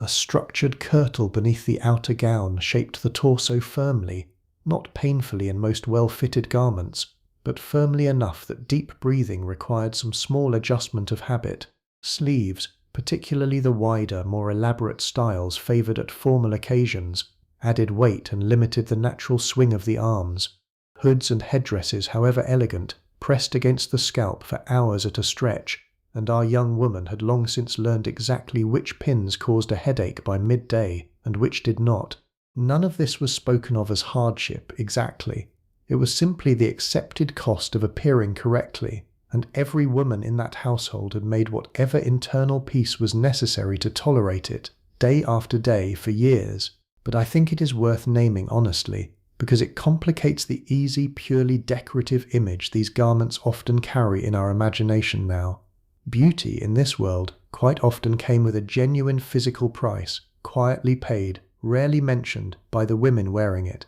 Literacy varied among the gentlewomen more than you might expect, and our young woman counted herself fortunate in this respect, her family having invested in at least a modest education alongside her more obviously practical training. She could read comfortably, write a reasonably clear hand, and manage the basic Latin required for following the Mass, though her fluency there remained more a matter of familiar repetition than genuine comprehension. This mattered practically, since letters needed reading and occasionally answering, accounts needed keeping, and a gentlewoman who could not read fluently found herself limited in the range of responsibilities she could be trusted with. Some of the older gentlewomen, women from families that had valued a daughter's education even more highly, could read Latin properly, could write in a hand elegant enough to be genuinely admired, could discuss matters of theology or classical literature with a sophistication that occasionally surprised visitors who assumed such learning belonged exclusively to men. Catherine herself, famously well educated by the standards of any century, valued this kind of accomplishment in her household, and a gentlewoman known for genuine learning carried a particular kind of quiet prestige among her peers, distinct from, but running alongside the prestige of birth and connection that governed so much else. There is something worth returning to now, a thread we picked up earlier and let sit for a while, about the strange shape of power our young woman actually held, because I think it deserves fuller consideration before we move toward the later parts of this story. Formal power, in this century, ran almost entirely through men, through councils and offices and titles that no woman of her rank could ever hold. And yet informal influence, the quiet accumulation of trust, proximity and small daily leverage, ran through households like this one in ways that mattered enormously, even if no historian at the time would have thought to record it as a form of power at all. Our young woman could not draft a law. She could not command a single soldier, but she could, through years of proven discretion, come to occupy a position where her judgment about a letter's urgency, her read on the Queen's mood, her sense of which visitor deserved immediate access and which could reasonably wait, shaped the practical texture of royal life in ways that rippled outward, however modestly, into the wider workings of the kingdom. This is not a story about a secret power broker pulling invisible strings, and I want to be clear about that, because it would be easy to overstate this for the sake of a more dramatic narrative. Her influence was real but genuinely modest, exercised almost entirely within the narrow scope of household management and personal service. But modest is not the same as meaningless, and I think there is something worth honouring in recognising that an entire category of women moved through Tudor history exercising exactly this kind of quiet, unglamorous, genuinely consequential influence, largely unrecorded, largely unremarked upon, and yet undeniably real to anyone who actually lived alongside them.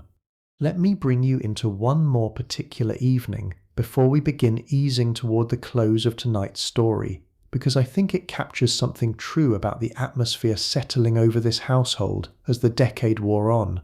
The king had come to visit the Queen's apartments this evening, later than usual, and something in his manner, our young woman noticed immediately, carried less of the easy familiarity that had once characterized these visits, The conversation that followed, conducted mostly in low voices near the window while the attending gentlewomen withdrew to a respectful distance, stretched longer than such visits typically did, and when it ended, Henry departed with a courtesy that felt, to our young woman's practised eye, somewhat more formal than warm.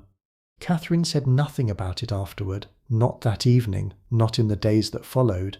but something in the household's rhythm shifted subtly in the weeks after, a slightly heightened carefulness in every interaction, a sense, never spoken aloud, that whatever quiet current had been running beneath the surface of this marriage for some time now had grown a little stronger, a little harder to ignore entirely. Our young woman felt it the way she felt every other unspoken tension in this world, absorbed rather than explained, understood through atmosphere rather than through any direct word.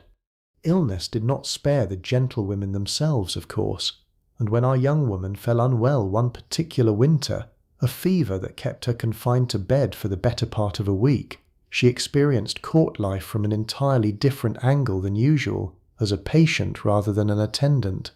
Margaret nursed her through the worst of it, along with a physician summoned at the Queen's own instruction, a kindness our young woman had not entirely expected and found herself genuinely moved by, in a quiet way she did not fully articulate even to herself at the time. Catherine, it turned out, took a real personal interest in the well-being of the women who served her, sending broth from her own kitchen, inquiring after her recovery through Margaret each day, small gestures that cost the Queen very little but meant, to a young woman far from her own family and genuinely unwell, a great deal. This is worth pausing on, because it complicates any picture of this relationship as purely transactional, purely hierarchical, purely about duty flowing in one direction only. There was, underneath all the formality, something that functioned quite a lot like genuine care, imperfect and unequal in its expression, but real nonetheless. Our young woman recovered within the week, returned to her duties somewhat thinner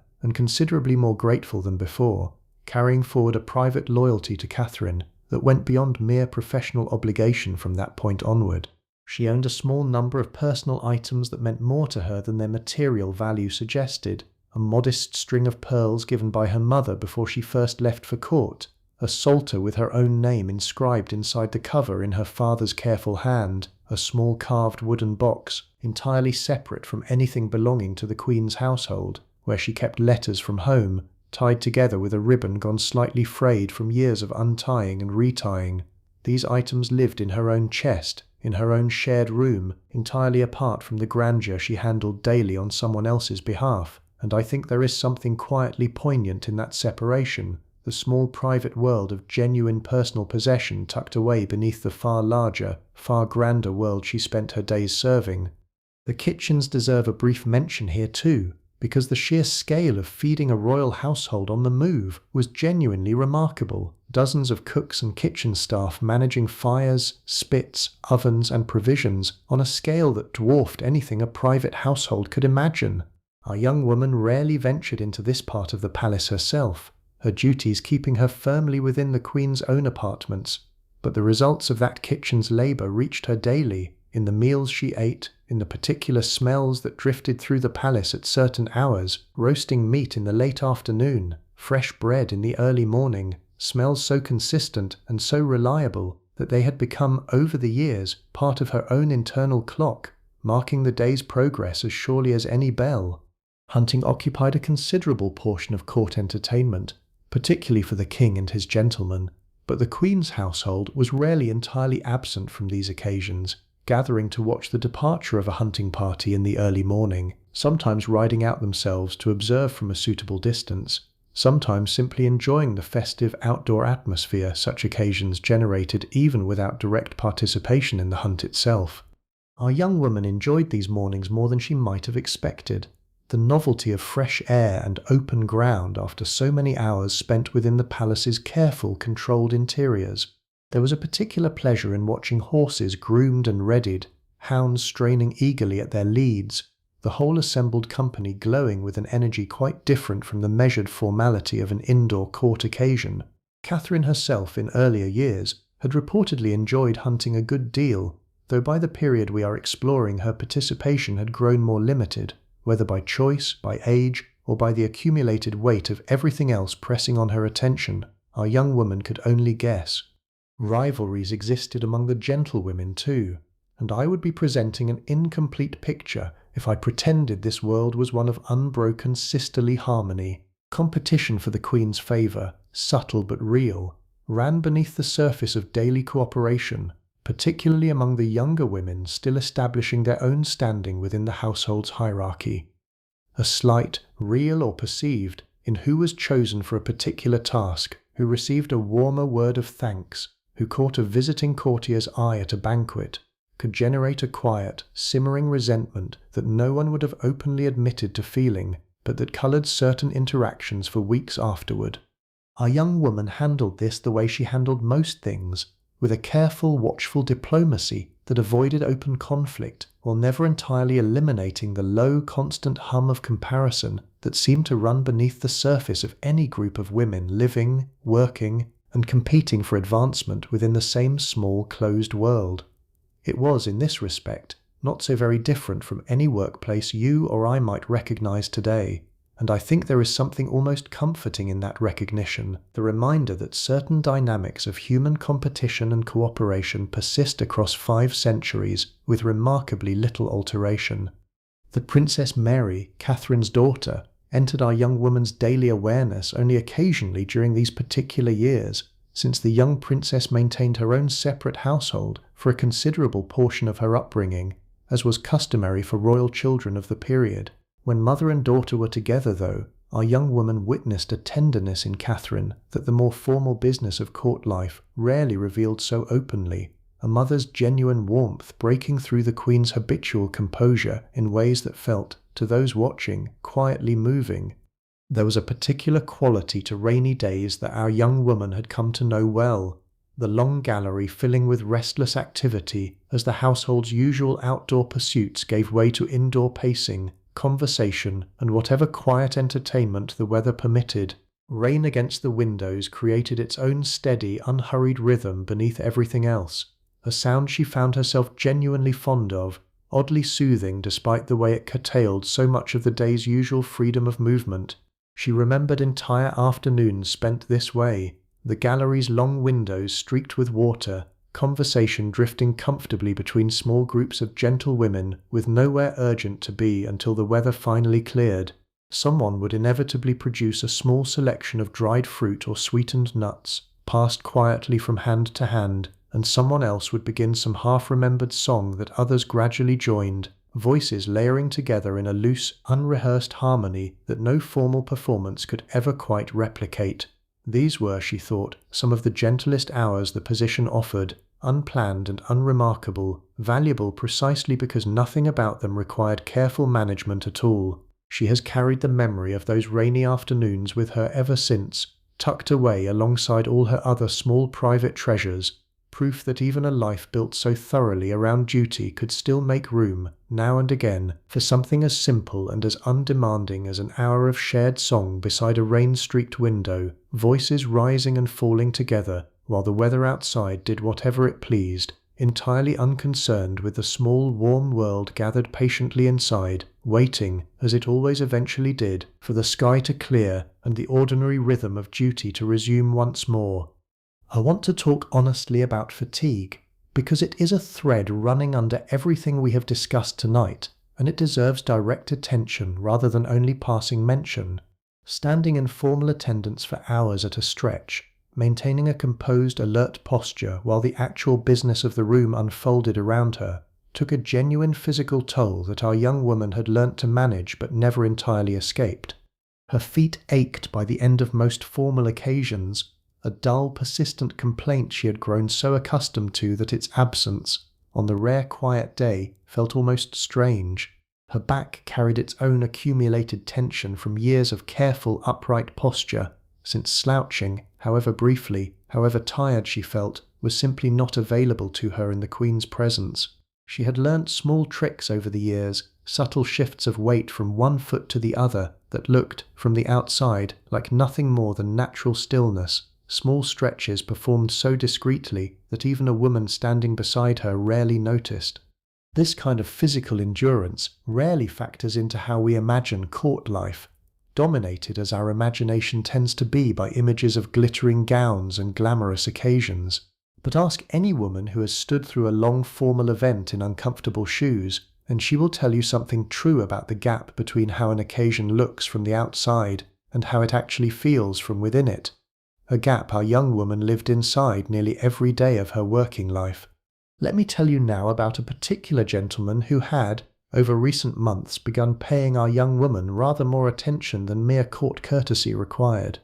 He served in a modest capacity within the king's own household, a younger son of a family with respectable land in the north, not wealthy exactly, but comfortably established, and possessed of a quiet, steady manner that our young woman found, if she was honest with herself, rather more appealing than the more polished charm some of the court's flashier gentlemen liked to display. Their acquaintance had developed slowly, across months of the ordinary shared occasions court life provided, a conversation after mass here, a shared laugh during some evening's entertainment there, nothing that would have raised any eyebrow, nothing that crossed any of the careful lines she had spent years learning to respect. But something had begun to take shape nonetheless, a warmth she found herself anticipating on days she knew he would be present, a particular attentiveness in the small courtesies he extended toward her that felt, increasingly, like more than mere politeness. Margaret had noticed it before our young woman fully admitted it to herself, offering the kind of gentle, knowing observation that only a close friend could get away with. Nothing had been formally spoken between the two of them yet, no declaration, no arrangement discussed with either family, but the possibility sat there now, quietly, in the back of her mind, during the long hours of waiting that filled so much of her days, a small private thread of hope woven in among everything else. There was a particular afternoon in the garden, not long after, when this quiet possibility took its first small, definite step towards something more concrete. The Queen had granted her attendants a rare stretch of free time while she occupied herself with correspondence, and our young woman had wandered toward a quieter corner of the garden, near a low stone wall warmed by the afternoon sun, when she found him there, apparently by chance, though she suspected, even then, that chance had very little to do with it. Their conversation that afternoon ranged further than their previous exchanges had, touching on his family's land in the north, her own family in the west, small details of childhood and upbringing exchanged with the particular care two people take when they are beginning, cautiously, to consider whether their futures might eventually run alongside each other. He spoke of his hope for a modest position that might soon become available, one that would allow him to establish a household of his own, rather than continuing indefinitely as a younger son dependent on his family's goodwill. She listened, and found herself, for the first time in longer than she could easily admit, imagining a life beyond the palace's walls with something other than vague, distant curiosity. Nothing was declared that afternoon, not in so many words, but when he finally excused himself, some duty calling him elsewhere, and she remained a while longer alone, with the warm stone and the low hum of bees working through nearby lavender, she understood that something had shifted, quietly but unmistakably, and that the coming months would very likely bring the more formal conversations between families through careful letters that would determine whether this quiet possibility became something real or simply faded, as so many such possibilities did, into nothing at all. A letter did arrive from her own family not long after, her father's hand slightly cramped with age but still perfectly legible, inquiring, with the careful indirection such matters required, whether she had formed any particular attachments at court worth their attention. She answered honestly but cautiously, unwilling to overstate a connection still so new, and the correspondence that followed, stretching across several weeks and involving, eventually, a rather more direct letter from the gentleman's own father to hers, carried the particular anxious excitement of a negotiation whose outcome mattered enormously, but remained, for now, genuinely uncertain. I will not tell you tonight exactly how this particular thread resolved, because I think it belongs, honestly, to the part of her life that extends beyond the specific night we are spending together, and because the uncertainty itself is true to how she would have experienced it, living forward into a future she could not yet see the shape of, the way all of us do, every single day, whether we are Tudor gentlewomen or not. Bathing, distinct from the more frequent washing of hands and face that structured every ordinary day, happened less often than modern habits would suggest, though considerably more often than certain popular myths about this period tend to claim. A proper bath required real effort, water heated in quantity and carried to a wooden tub lined with linen, a task involving several servants and no small amount of time, and it was reserved, accordingly, for particular occasions rather than daily routine. Our young woman remembered these occasional baths with real fondness, the simple physical pleasure of warm water after weeks of more limited washing, scented preparations of rosemary or lavender added to the water when the household stores permitted such small luxuries. Herbs and scent more generally played a larger role in daily comfort than we might immediately assume. Sprigs of rosemary or dried lavender tucked among stored linens to keep them fresh, sweet herbs strewn across floors in warmer months to counter whatever less pleasant smells a large, densely populated household inevitably generated. Our young woman had a particular fondness for the smell of dried lavender, associated so strongly with her own mother's household that even now, years removed from her childhood home, the scent could return her instantly to a specific memory of sitting beside her mother as a girl, learning her very first stitches by the light of a window long since left behind. Let me tell you about a wedding she attended within the household, because these occasions, when they came, offered a rare glimpse of unguarded celebration in a world otherwise so carefully governed by formality. One of the older gentlewomen, having served for nearly a decade, married that year, and Catherine, who took a genuine personal interest in such matches, granted the household a degree of festivity that stood out against the ordinary rhythm of court life. The ceremony itself was modest by comparison to a great noble wedding, held in a smaller chapel rather than a cathedral, but no less meaningful for its scale. Our young woman stood among the other gentlewomen, watching a colleague and friend step across the particular threshold that awaited, eventually all of them, and found herself moved in ways that surprised her, a mixture of genuine happiness for her friend and a quiet, private awareness of her own future rushing forward to meet her sooner than she had perhaps fully prepared for. Afterward, the feast carried a warmth distinct from the more formal banquets we described earlier, less concerned with impressing foreign ambassadors, more genuinely joyful in its purpose. Music played longer into the evening than usual. Even Catherine, our young woman, noticed, allowed herself a warmer, less guarded expression than the demands of most occasions typically permitted, watching the dancing with what looked unmistakably like real pleasure. There is something worth noticing in how these celebrations functioned within the household's broader rhythm, small pockets of genuine warmth and release scattered among the longer stretches of careful formality, sufficient to remind everyone present that this world, for all its rigid structure, was still populated by real people capable of real joy, and that the structure itself existed, in part, to make such moments of joy possible, rather than simply to suppress them. Dawn, on an ordinary working day, carried its own particular quality that our young woman had come to know intimately over her years at court, that grey, uncertain hour before full light when the palace felt, briefly, almost entirely her own, corridors nearly empty, the occasional yawning servant beginning the day's earliest tasks, a particular quality of quiet that daylight, once fully arrived, would chase away entirely, replaced by the accumulated noise and motion of hundreds of people going about their business within the same walls.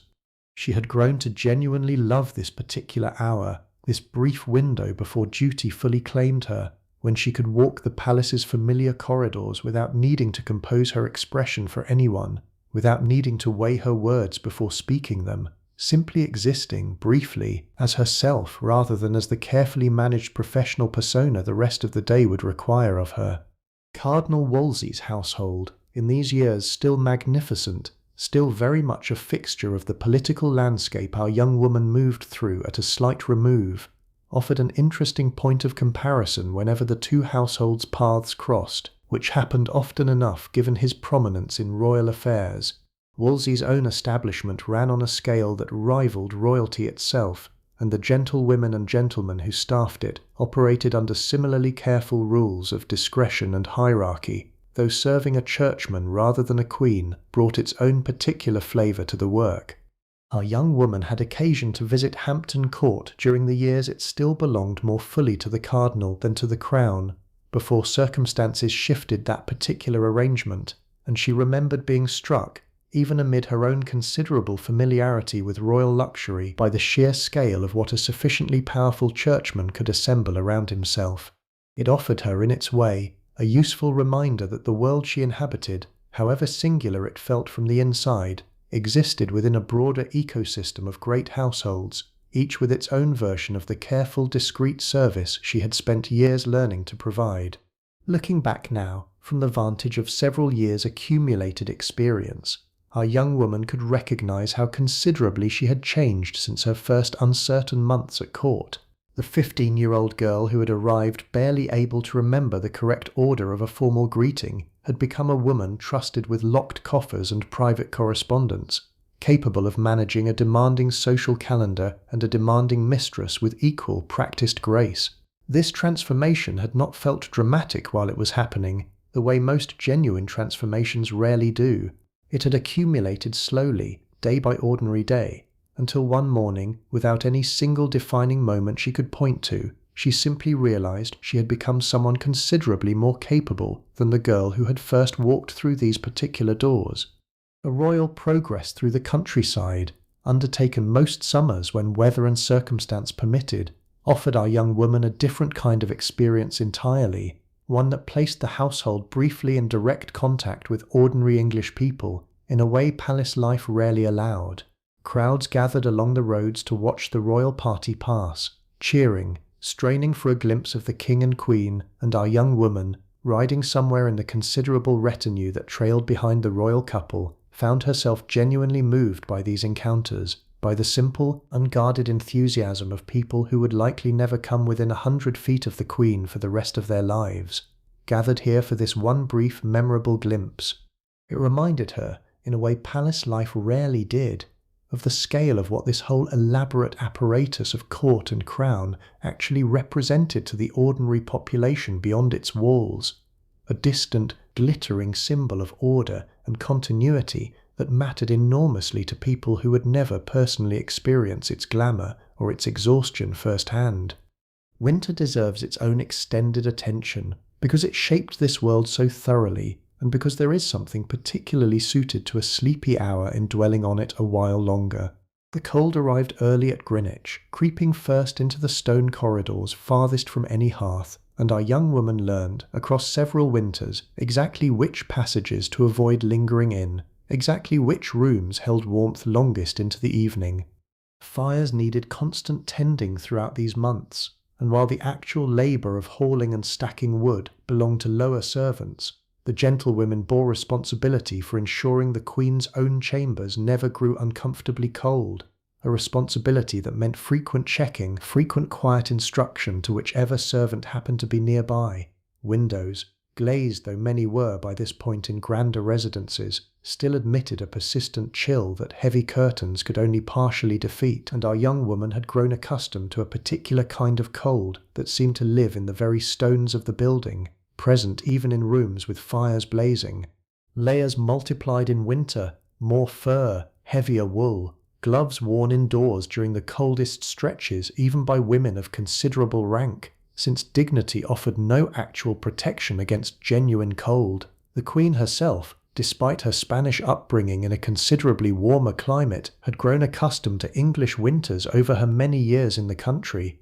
though our young woman sometimes noticed a particular wistfulness in her expression during the darkest months, a longing, perhaps, for a warmth this northern kingdom simply could not offer, whatever else it had given her. Snow, when it came, transformed the gardens our young woman had grown so familiar with in their formal, clipped summer geometry, softening every hard edge under a white blanket that the household's more sentimental members found genuinely beautiful and its more practical members found genuinely inconvenient in roughly equal measure. She remembered one particular morning, early, before most of the household had stirred, standing briefly at a window and watching snow fall steadily over the empty garden, a rare moment of simple, unstructured beauty in a life otherwise governed so thoroughly by duty and schedule. I want to return, before we move much further, to the cost of discretion itself, because I do not think we have given it its full due yet. There is a particular loneliness in carrying knowledge you can share with no one, not even your closest friend, not even in the privacy of a shared room late at night. Our young woman had learned over her years at court to compartmentalize with a thoroughness that had become almost second nature, but the effort of that compartmentalization was never entirely free. Some nights, lying awake, she found herself wishing, briefly, for the simpler kind of life her sisters back home enjoyed, a life where the ordinary events of a day could simply be discussed over supper without any careful weighing of what was and was not appropriate to say aloud. Let me walk you, slowly, through the full sequence of a formal dressing morning once more, in more detail than we offered earlier, because I think there is something genuinely soothing in the sheer specificity of it, the kind of careful, repetitive precision that, honestly, is not so different from certain rituals you might perform yourself before sleep. It begins with the shift, plain linen against skin still warm from bed, followed by stockings tied carefully at the knee, followed by a structured undergarment that shapes the torso into the silhouette the century expected, laced from behind by careful hands that know exactly how much tension is correct, not so loose that the garment shifts throughout the day, not so tight that breathing becomes a genuine effort. Then the kirtle itself, a more substantial garment, often in a rich but relatively simple fabric, serving as both structure and, on days when the outer gown's front panel was left open in the fashion of the period, as visible decoration in its own right. The outer gown follows, heavier still, in velvet or fine wool depending on season and occasion, its wide sleeves pinned into place separately, a fashion that allowed considerable variety since different sleeves could be paired with the same gown to create the appearance of a more extensive wardrobe than actually existed. Jewelry comes next, chosen according to occasion, a chain perhaps, or a simple brooch, nothing so elaborate as what the Queen herself would wear, but enough to mark our young woman's own respectable status. Hair is dealt with last, before the hood, brushed thoroughly, arranged according to the particular style the hood requires, pins placed with a precision born of thousands of repetitions, until finally the hood itself settles into place, framing the face in that familiar gabled shape, and the whole elaborate sequence, which might take a determined woman working alone the better part of half an hour, reaches its conclusion. I find myself genuinely fond of this level of detail, honestly, because I think it captures something true about how differently this century experienced the simple act of getting dressed. It was not, for women of this rank, a quick, private, thoughtless routine performed in a few rushed minutes. It was closer to a small daily ceremony, requiring assistance, requiring time, requiring a kind of patient attention that a modern morning, rushing between shower and coffee and the day's first obligation, rarely makes room for anymore. Medicine and household remedies fell, in modest ways, within the gentlewomen's sphere of responsibility too, particularly for minor complaints that did not warrant summoning a physician. Our young woman had learned, over the years, a small working knowledge of herbal remedies passed down through generations of women before her, a poultice for a headache, a warm compress for a strained muscle after too many hours standing, certain herbs steeped for a troubled stomach. This knowledge came partly from her own mother, partly from older gentlewomen willing to share what they knew, a quiet tradition of practical care passed woman to woman outside any formal medical education. Serious illness, of course, called for a physician, and the household maintained access to skilled men whose training, by the standards of the time, was considerable, even if their methods would strike modern eyes as alarmingly limited in places. Our young woman had witnessed enough of these consultations to understand both the genuine skill and the genuine limitations of Tudor medicine, a physician's careful attention to symptoms and diet, sitting alongside remedies and theories that modern medicine would find no use for whatsoever. Death moved through this world with a familiarity that can feel startling to modern sensibilities, accustomed as we now are to keeping mortality at something of a comfortable distance. Our young woman had attended more than one funeral during her years at court, household members, occasionally a more prominent figure whose passing required the household's formal presence and formal mourning dress. She remembered in particular the death of an older gentlewoman she had known since her earliest months at court, a woman whose steady, patient guidance had shaped her own early understanding of the position considerably. The mourning that followed carried its own careful rules: black garments, a period of subdued behaviour appropriate to the deceased's rank and relationship to the household. Prayers said with particular attention during the following weeks. Our young woman found herself genuinely affected by this particular loss, more than court etiquette strictly required her to display, and she remembered Catherine offering a small, quiet word of comfort afterward, an unusual gesture that our young woman carried with her for a long time afterward as evidence of a genuine humanity beneath the Queen's habitual formality. There were lighter moments too, threaded through all of this, and I do not want the accumulated weight of duty and discretion we have spent so long describing tonight to leave you with an entirely sombre impression of this world. Our young woman remembered, with genuine fondness, a particular afternoon when a small dog belonging to one of the other gentlewomen had somehow found its way into the Queen's own apartments during a formal audience, causing a brief chaotic scramble to remove the animal before it could cause any lasting embarrassment, an incident that had reduced the entire household, Catherine included, to helpless, barely suppressed laughter once the immediate crisis had passed. Let me slow down here and simply sit with you inside one particular quiet afternoon, because I think this is exactly the kind of hour that deserves lingering over rather than rushing through. It is a Tuesday, unremarkable in every particular way that matters to history, sometime in early spring, the light outside beginning to hold its warmth a little longer into the evening than it had in the darkest months just past. The Queen is occupied with correspondence in her own chamber, a task that will likely consume the better part of 2 hours, and our young woman, along with 2 other gentlewomen, waits in an adjoining room, available should she be needed, otherwise simply passing the time. Needlework occupies her hands, a cushion cover worked in a pattern of small flowers she has been slowly completing over several weeks, the kind of unhurried project that exists specifically to fill exactly these stretches of quiet, undemanding time. The other women talk quietly nearby, their conversation drifting between small, inconsequential topics, a new fashion in sleeve style someone had noticed at a recent occasion, a piece of news from home that one of them had received in a letter that morning. Nothing urgent, nothing that required careful management or discretion, simply the ordinary texture of 3 women passing an afternoon together. Sunlight moves slowly across the floor as the hours pass, the particular quality of early spring light, still cool but carrying the first genuine warmth of the coming season. A bird, somewhere outside the window, sings the same short phrase repeatedly, a sound so consistent that our young woman has stopped consciously noticing it, the way you stop noticing any sound that becomes simply part of the room's ordinary texture rather than something demanding attention.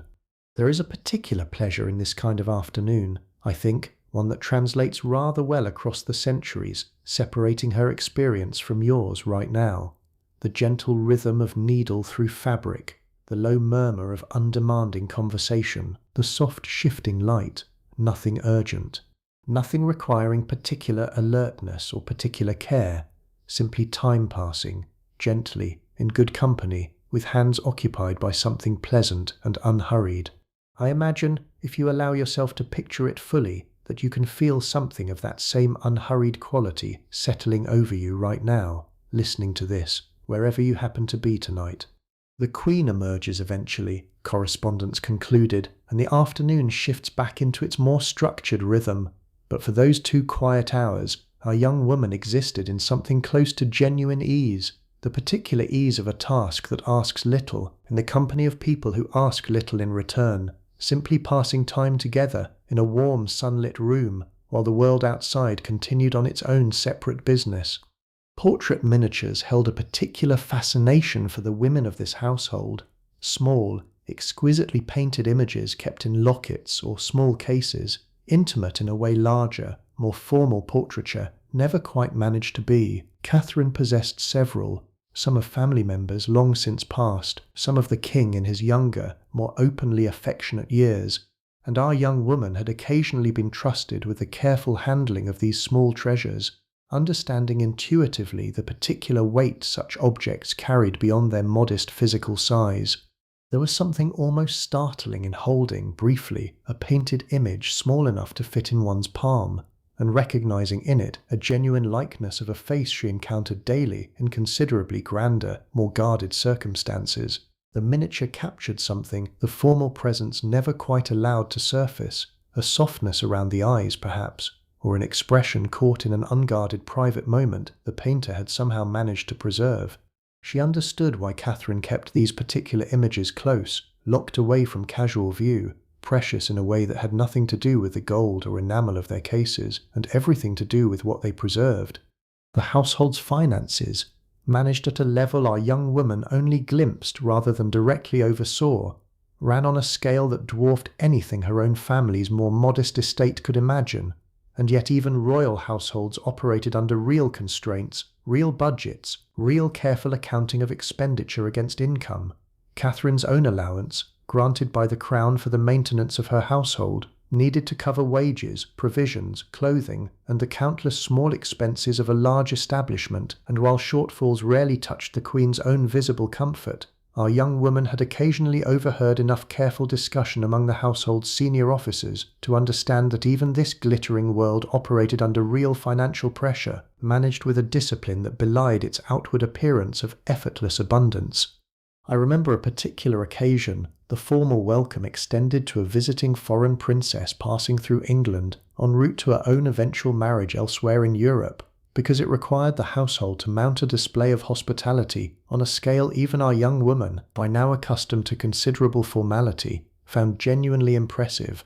Days of preparation preceded the actual visit, every detail considered, every room inspected, every garment pressed and readied, all in service of a single formal reception that would last in the end only a matter of hours. The visiting princess arrived with her own considerable retinue, and our young woman found herself briefly observing this world from a slightly different angle, watching another household's gentlewomen perform the same careful choreography of service and discretion she herself practiced daily, a small quiet recognition passing between women who understood, without needing to say so aloud, exactly what the other's work actually involved. A masque was performed at court that same season, an elaborate entertainment combining music, dance, and allegorical costume in a spectacle that the king himself took genuine delight in, occasionally participating directly, disguised behind an elaborate costume that fooled no one at all in the room, but was received, by careful convention, as though it did. Our young woman watched from her usual position near the Queen, close enough to observe every detail, far enough removed to remain, herself, entirely unremarked upon by the wider assembly. The costumes alone represented weeks of preparation, rich fabrics transformed into elaborate allegorical figures, gods and goddesses and personified virtues moving through a choreographed performance that told some simple, flattering story about love, honor, or royal virtue, the specific narrative mattering rather less than the sheer visual splendor of its execution. Candlelight caught every gilt thread and jeweled ornament, the whole hall transformed, briefly, into something closer to a painting come to life than an ordinary evening's entertainment. Catherine watched these performances with an expression our young woman had learnt to read carefully over the years, genuine appreciation mixed, increasingly in these particular seasons, with something a little more guarded, a little more watchful, particularly during any performance that touched even glancingly on themes of marriage, fidelity, or royal succession, themes that a masque's elaborate allegory could approach obliquely even when direct conversation on such matters remained carefully avoided.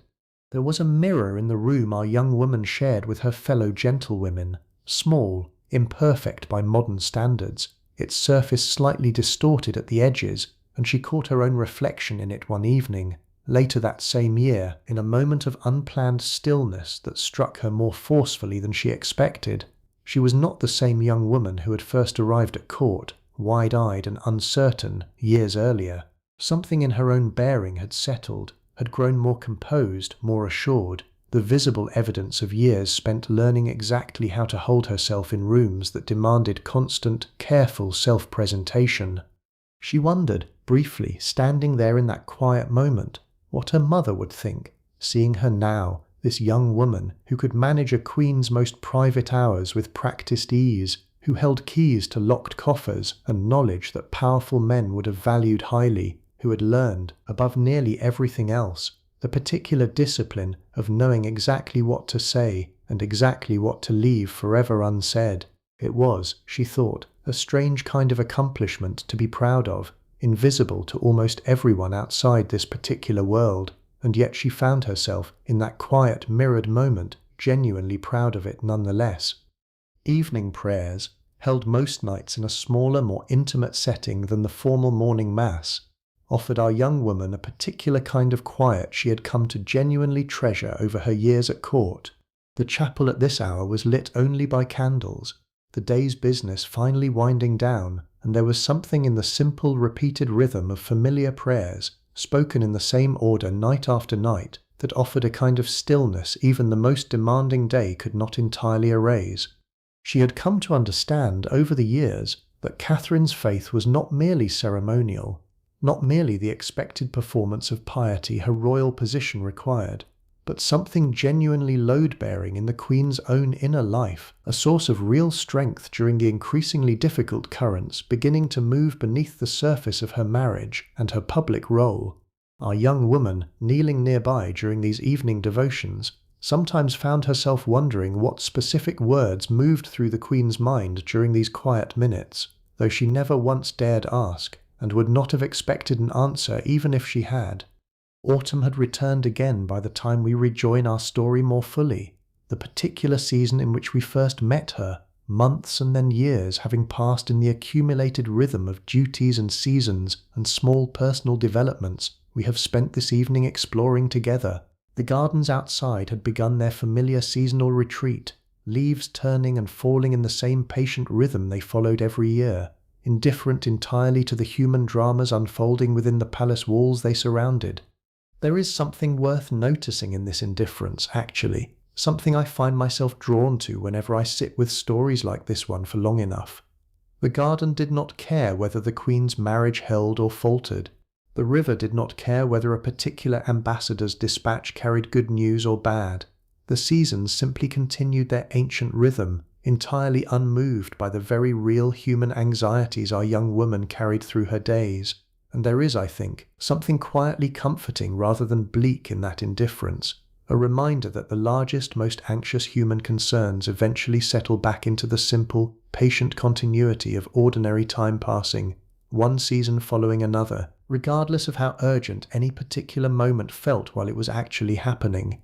Our young woman had grown skilled enough by this point in her service that she rarely needed explicit instruction anymore.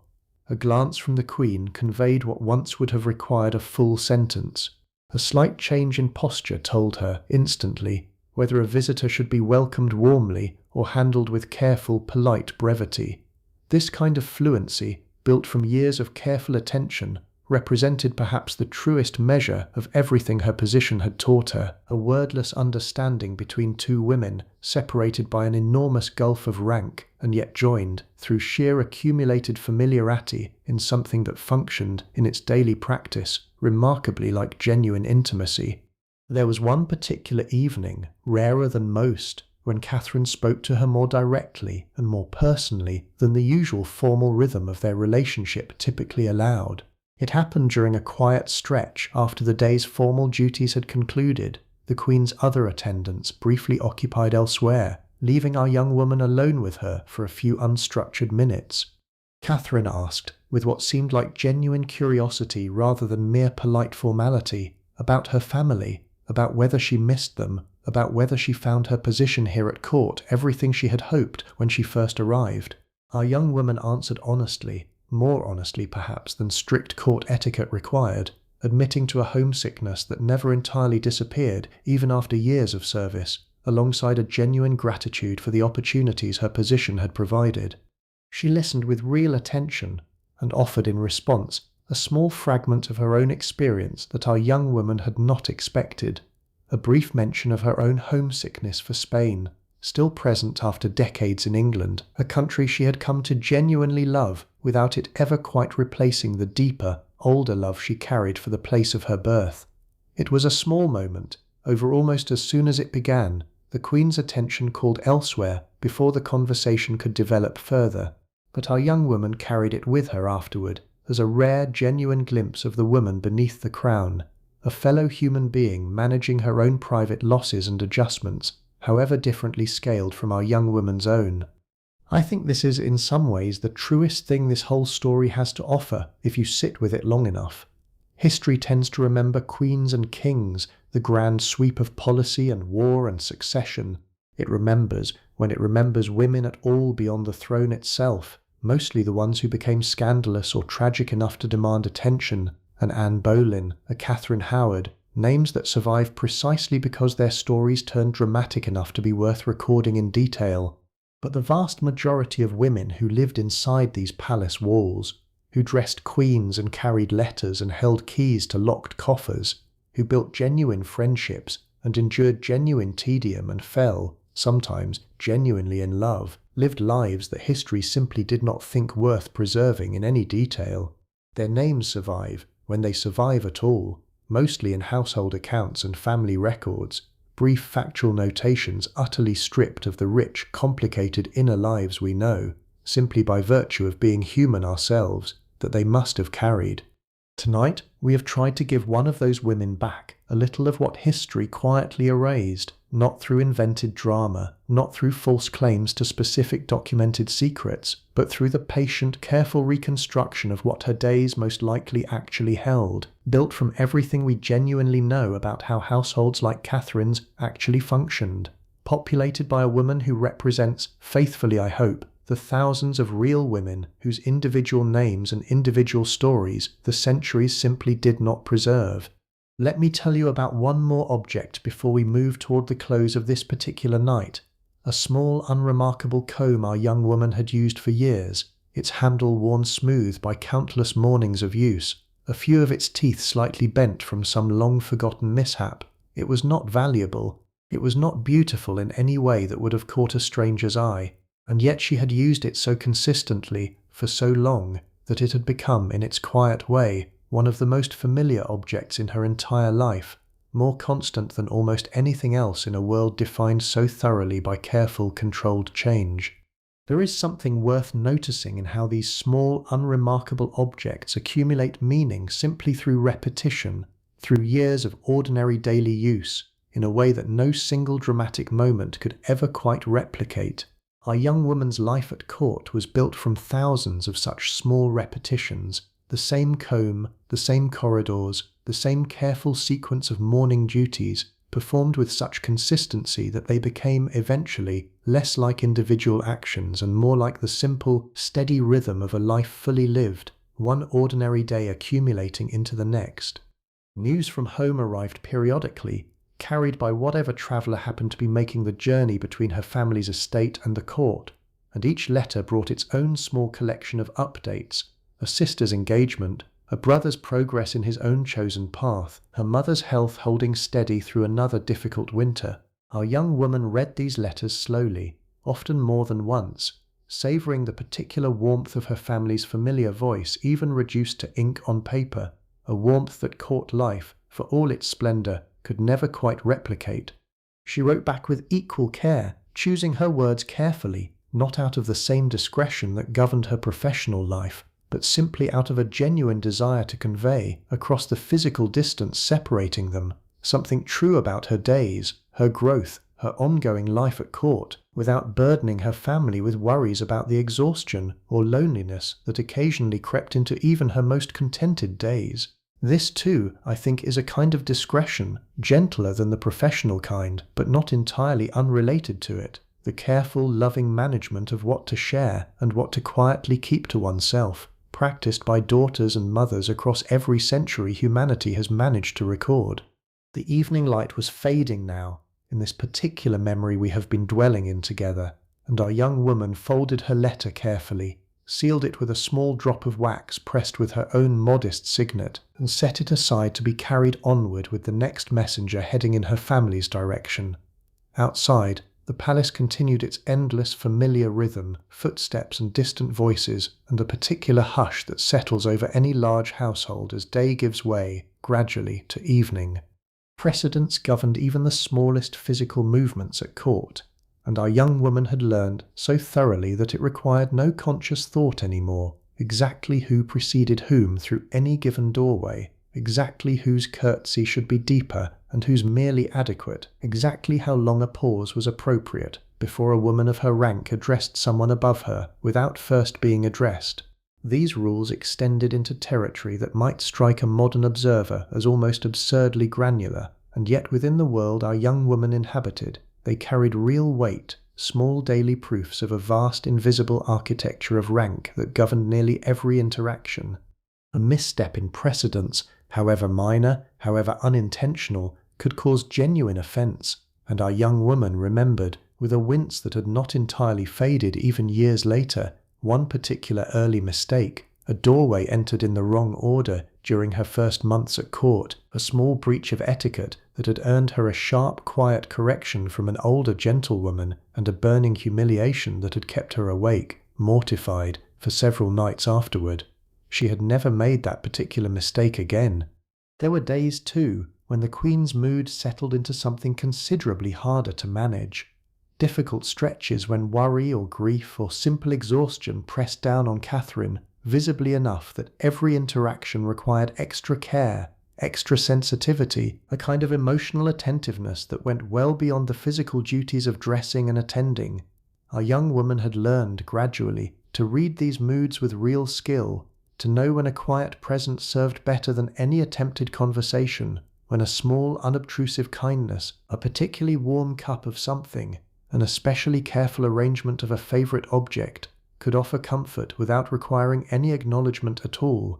This kind of emotional labour, though nobody in this century would have used that particular term for it, sat at the very heart of what made a gentlewoman genuinely valuable, well beyond the more visible skills of dressing and managing correspondence. It required a particular kind of patient, careful attentiveness to another person's inner state, cultivated over years of close daily observation, and I think it deserves recognition as a genuine skill in its own right, every bit as real and every bit as demanding as any of the more formally recognized accomplishments this world valued. What did she receive in exchange for all of this, in the end, beyond the modest allowance and the eventual prospect of a good marriage we discussed earlier?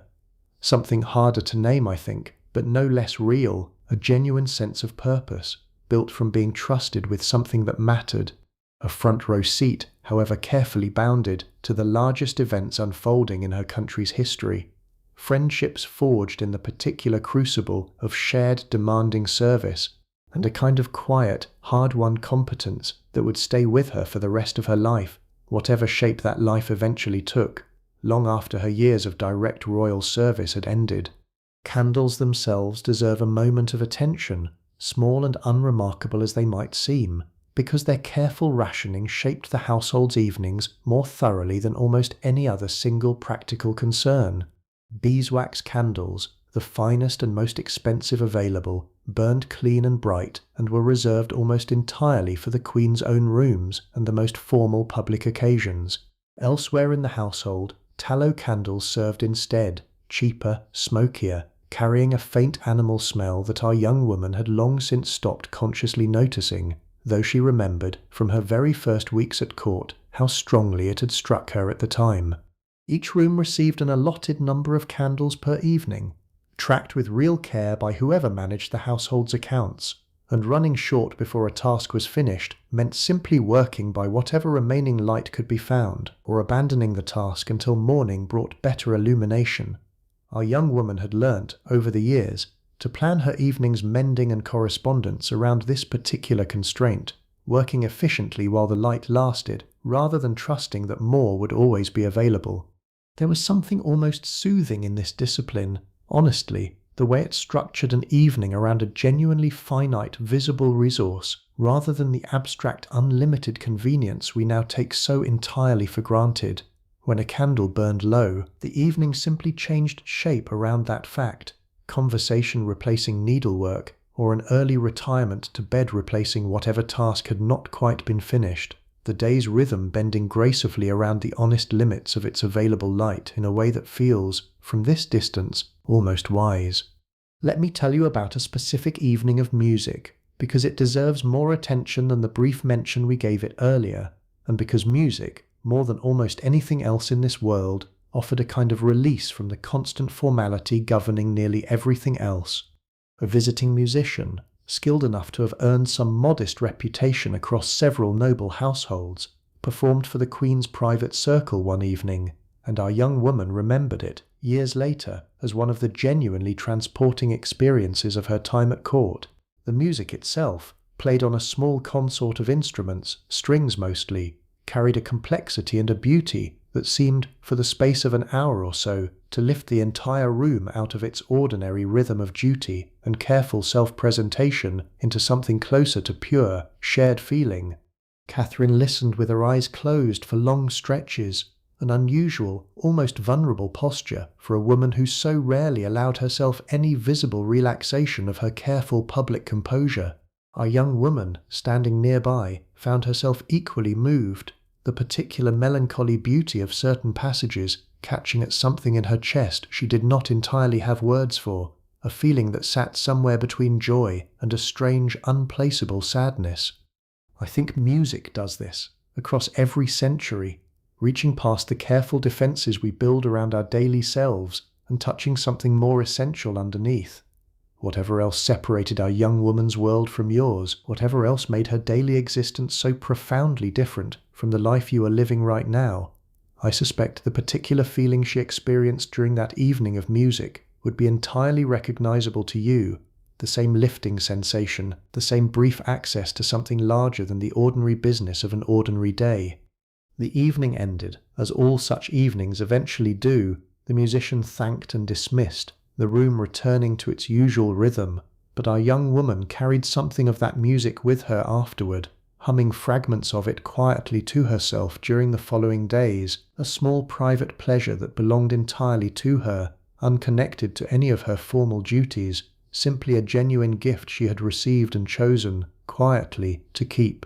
There were quieter musical moments too, scattered through the ordinary rhythm of her days, a fellow gentlewoman humming softly while working at her needlework, distant sounds of practice drifting from wherever the court's professional musicians rehearsed, even, occasionally, her own voice, joined with others, in the simple hymns that structured the household's daily devotions. Music, in this world, was not confined to grand formal performances. It threaded through ordinary life constantly, a background presence so consistent that its absence, on the rare quiet day, felt almost strange. Let me return for a while to the practical question of what a gentlewoman actually wore day to day, beyond the grand formal occasions we have already spent considerable time describing, because the ordinary working wardrobe deserves its own attention. For duties that did not require full formal presentation, a simpler kirtle and bodice sufficed, still respectable, still appropriate to her rank, but constructed from plainer wool rather than the velvet and brocade reserved for occasions when the household needed to display its full splendour. These working garments were, in their own way, just as carefully considered as the grander pieces, chosen for durability, for ease of movement during the more physically demanding stretches of her duties, for practicality in a life that required considerable time on her feet. Colour carried meaning too, subtler than we might assume but real nonetheless. Certain shades, particularly the deepest, most saturated dyes, remained expensive enough to signal genuine wealth, while more affordable dyes produced softer, more muted tones that a gentlewoman of modest means might favour for everyday wear, while reserving the richer colours for formal appearances. Our young woman had, over the years, developed a genuine eye for these distinctions, able to read at a glance the relative wealth and status of any woman she encountered simply by the quality and colour of her dress, a skill so thoroughly absorbed that she rarely thought of it as a skill at all anymore, simply as an obvious feature of how the world around her communicated itself. Shoes, often overlooked in our imagination of this period, mattered enormously to a woman who spent so many hours standing. Our young woman had learned, through hard experience, exactly which cobbler in the household service produced footwear that could survive a long day's standing without leaving her feet aching by evening, and she guarded that particular knowledge, sharing it readily with friends but treating it, in her own mind, as one of the genuinely valuable pieces of practical wisdom her years at court had taught her. Gloves, too, served practical purposes beyond mere fashion, protecting hands from the cold during winter months, from the sun during outdoor summer occasions, and our young woman owned several pairs of varying quality, the finest reserved for formal appearances, plainer ones for everyday use. She remembered, with a small private amusement that never entirely faded, the particular vanity of the court's more fashionable women regarding their gloves, a seemingly minor accessory that somehow attracted an outsized amount of careful attention and quiet competitive comparison among women who might otherwise have considered themselves above such trivial concerns. I want to spend a little time on the particular sound of the palace at different hours, because sound shaped this world every bit as much as sight did, and it is exactly the kind of detail suited to where you are right now, listening in the dark. Morning brought a specific texture of sound, doors opening throughout the building in a rolling sequence as the household woke, the distant clatter of the kitchens beginning their day's work, footsteps multiplying gradually as more and more people moved through the corridors toward their various duties. By midday, the sound had built into something closer to a constant low hum, voices overlapping in different rooms, music from somewhere, the particular rhythmic sound of formal court business proceeding in the great hall. Evening brought a gradual quieting, sound retreating room by room as the household's more public business concluded and people withdrew toward their private quarters. And then finally night, when the palace's sound narrowed down to almost nothing, the occasional footstep of a guard on rounds, the settling creak of an old building cooling after a day's warmth, the wind finding whatever small gaps the stonework had developed over its considerable years standing. A young woman had grown so attuned to these particular rhythms of sound that she could tell, with her eyes closed, approximately what hour it was simply by listening, a kind of internal clock built entirely from years of careful, unconscious attention to her environment. I imagine you might recognize something of this yourself, the particular sounds that mark different hours in your own home, sounds so familiar you barely register them anymore except in their absence, when something unusual breaks the pattern and draws your attention briefly before settling back into its expected place. There was a particular window in the corridor leading toward the Queen's private apartments that our young woman had grown fond of over the years, offering a view across a stretch of garden toward the river beyond, and she made a small private habit, whenever her duties permitted a moment's pause, of glancing through it, watching the light change across the water, watching boats move slowly along the current carrying goods or passengers toward destinations she would likely never know or think about again. It was a small thing, this habit, entirely unremarkable to anyone who might have noticed her pausing there, but it offered her, consistently, a brief moment of genuine stillness in days that otherwise left little room for it, a private ritual belonging entirely to her, unconnected to any of the formal duties that structured the rest of her time. Let me tell you about the particular texture of a chapel service in more detail than we offered earlier, because there is something in its slow, familiar rhythm that suits exactly where we are heading tonight, easing gradually toward rest. The chapel at Greenwich, smaller and more intimate than a great cathedral but no less carefully appointed, held a particular quality of light even on the grey mornings so common to an English winter, candlelight multiplied across gilt surfaces, incense drifting in slow currents that caught whatever light happened to be available and rendered it, briefly, visible in the air itself. Our young woman knelt in her accustomed place, close enough to the Queen's own position to respond instantly should any need arise, far enough to grant a small measure of private space within the shared devotion.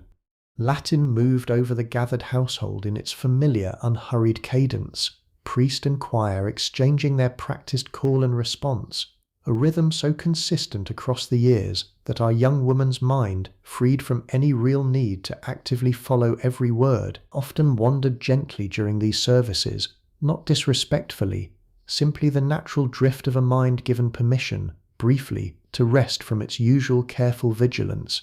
She thought, during these quiet drifting minutes, about ordinary things mostly, whether her mending would be finished before the day's more demanding duties resumed, whether the particular gentleman who had begun occupying an increasing share of her private thoughts would be present at that evening's entertainment, whether the letter she had sent home the previous week had yet reached her family.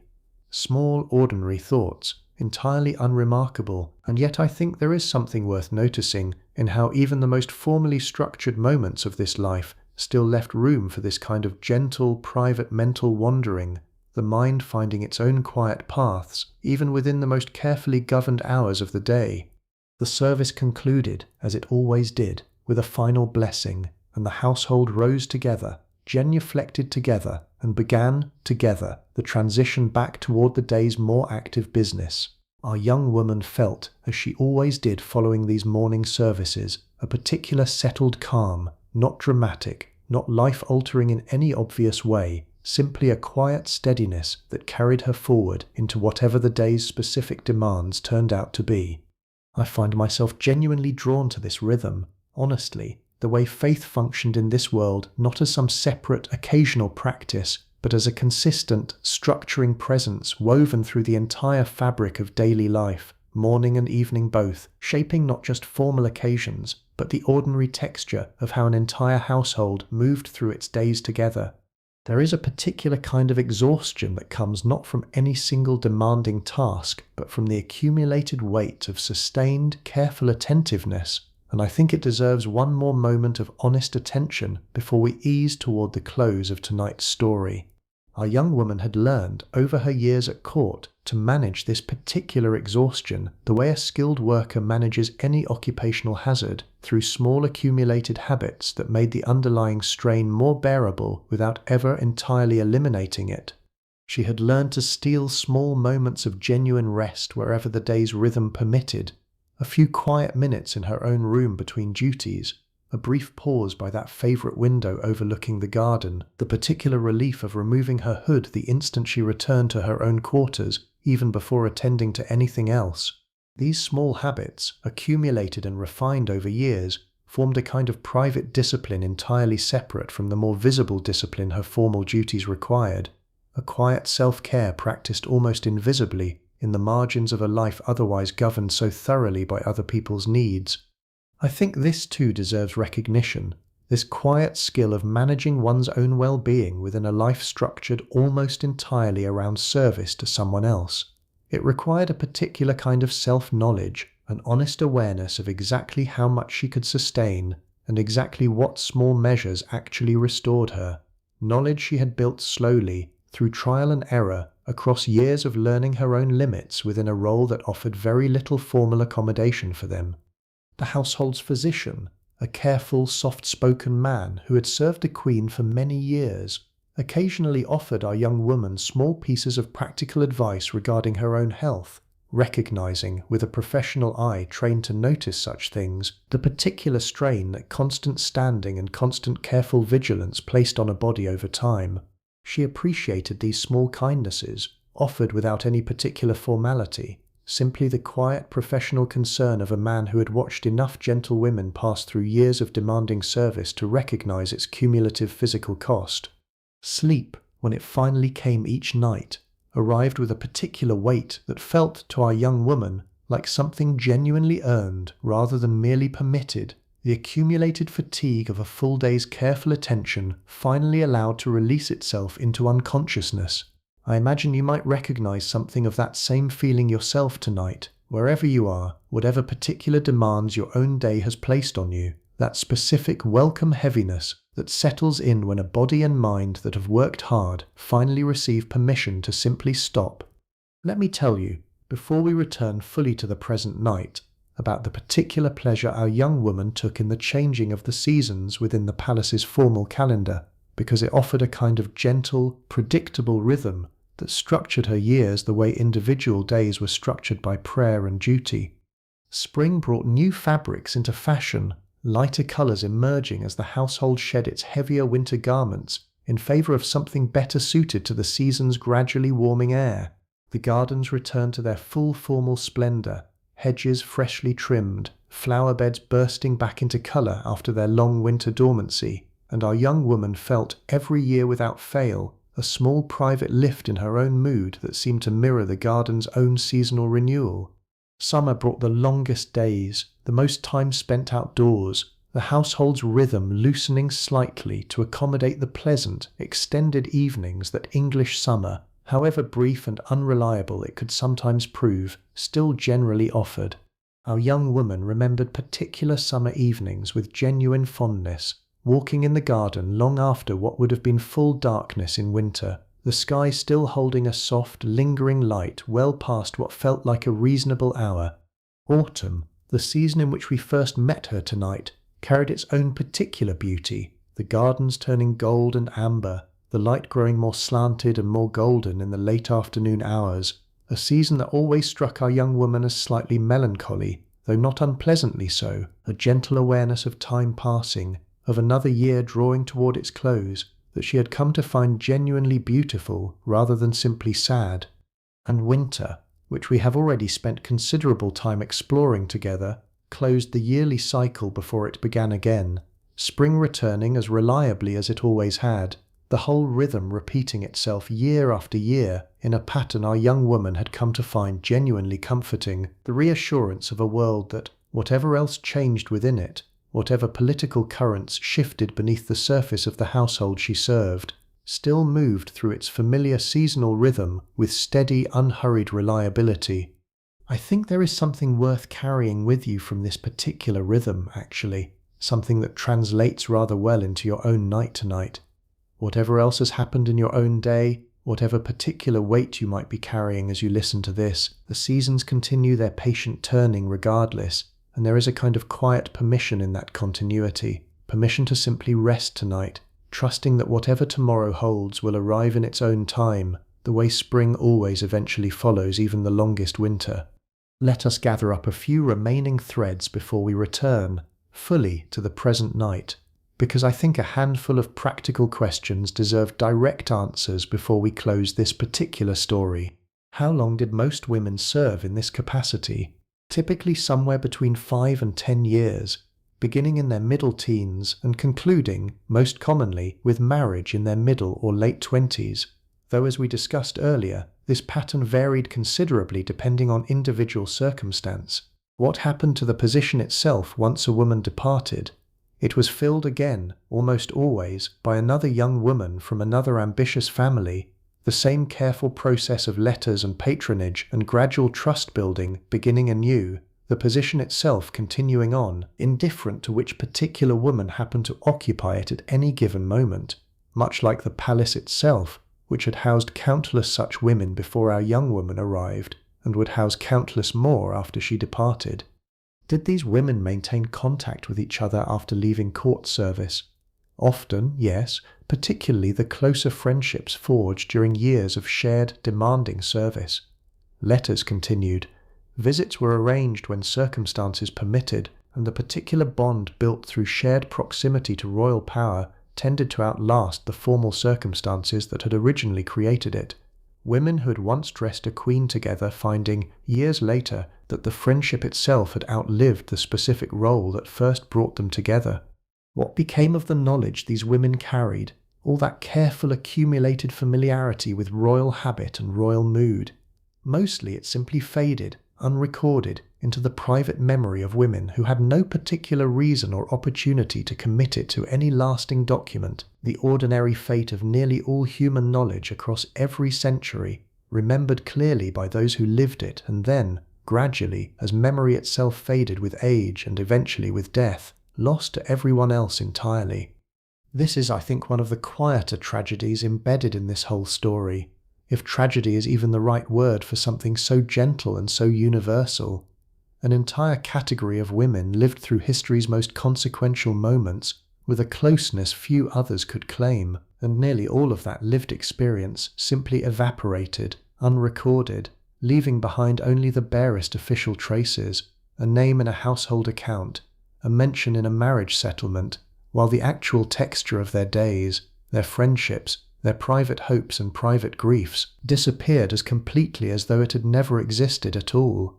We have tried, tonight, to reconstruct something of what that vanished texture likely felt like, built carefully from everything genuine historical record can tell us about how households like this one actually functioned, in service of one particular imagined woman who stands, I hope, reasonably faithfully for the many real women whose individual stories the centuries simply did not think worth preserving. Let us walk once more through the particular geography of the Queen's private world before we return there fully tonight, because I think there is comfort in retracing familiar ground, the way you might walk through your own home in your mind before finally drifting off. The outer chamber first, where visitors of moderate standing might be received, its furnishings fine, but not the finest the household possessed, a room designed to impress without revealing anything of the Queen's genuine private life. Beyond it, the privy chamber, considerably more intimate, reserved for those with real standing or real trusted purpose, where our young woman spent a great deal of her working hours, close enough to be summoned instantly, positioned carefully among the small handful of other trusted attendants. And beyond that, the bedchamber itself, the innermost sanctum of this entire elaborate world, reached by only the smallest number of people in the entire kingdom, a room that held, within its walls, more genuine privacy than existed almost anywhere else in Catherine's carefully public life. Our young woman had stood within this room countless times by now, had watched candlelight play across its tapestried walls on hundreds of separate nights, had come to know every detail of its furnishing with the kind of intimate familiarity usually reserved for one's own home rather than someone else's. There was a particular smell to this room that she had come to associate entirely with the end of the day, beeswax from the candles, the faint lingering warmth of the fire, something floral and expensive from whatever scented preparation the Queen favoured that particular season, all of it combining into a fragrance so specific and so familiar that she suspected, even now, she would recognise it instantly anywhere, decades removed from this particular chapter of her life, should she ever encounter it again by chance. The bed itself, vast and elaborately curtained, dominated the room the way it dominates our imagination of this period even now. 5 centuries later, its curtains capable of enclosing the sleeping Queen in a private world of fabric entirely separate from whatever activity continued in the rest of the room, a practical measure against draughts as much as any statement of luxury, though it plainly served as both at once. We are returning there now, to that room, on a particular night not so very different from the one we first entered together at the very beginning of tonight's story. The same careful preparations, the same quiet, practiced choreography, the same young woman standing ready near the washing water, checking its temperature one final time with the back of her hand. Before the Queen's own footsteps finally sound in the corridor outside, there is a particular stretch of waiting our young woman has come to know intimately, standing quietly beside the readied bed, listening to the small ordinary sounds of a palace winding down around her. A log settles in the fire, sending up a brief shower of sparks that catch and fade against the dark chimney throat. The other attendant on duty tonight straightens a fold of the coverlet that needs no straightening, simply because waiting hands find small tasks to occupy themselves rather than sit entirely idle. Outside, beyond the thick glass of the window, the palace grounds have long since disappeared into full darkness, the formal gardens reduced to vague shapes barely distinguishable from the deeper black of the night sky above them. A single distant light moves slowly along what our young woman knows to be the outer wall, some watchman making his own patient rounds, entirely unaware of the small warm room he passes below, entirely unaware of the 2 women standing quietly within it, waiting for a queen. There is a stillness in these final minutes before the Queen's arrival that our young woman has grown to treasure in a way she could not have predicted during her earliest, more anxious years at court. It asks nothing of her beyond simple presence. It requires no performance, no careful calibration of expression or posture, only the quiet readiness that her position has, by now, made almost effortless. She breathes slowly in the candlelight, watching the small flame nearest her waver gently in some current of air too faint to properly name, and allows herself, in this brief suspended moment, something very close to genuine peace. And then, at last, the familiar footsteps sound in the corridor outside, unhurried as they always are, and our young woman straightens slightly, composes herself fully, and turns toward the door as it opens. Catherine arrives, as she always does, without hurry, her day's business finally concluded, and our young woman steps forward into the familiar rhythm of unlacing and unpinning that has by now become as natural to her hands as breathing. The outer gown comes away first, heavy and rich, set aside with the same practiced care it always receives. The jewellery follows, piece by careful piece, into the small locked coffer whose key still rests, as it has for years now, in our young woman's own trusted keeping. Tonight, though, something in the Queen's manner carries a particular stillness, a quality our young woman has learnt to recognise over the years as genuine tiredness rather than mere formal reserve. Catherine says little as the familiar sequence unfolds, a few words about tomorrow's schedule, a brief instruction regarding a letter that requires an early response, nothing that would strike an outside observer as significant in any way, but our young woman, attuned by now to every small register of the Queen's mood, notices the slight heaviness in her shoulders, the particular slowness of her movements, and adjusts her own pace accordingly, working with a gentleness that asks nothing, offers everything, and requires no acknowledgement at all. The hair comes down last, brushed out with long, careful strokes, plaited loosely for the night, in the same pattern our young woman has repeated so many hundreds of times that her hands could likely perform the sequence in complete darkness without a single misstep.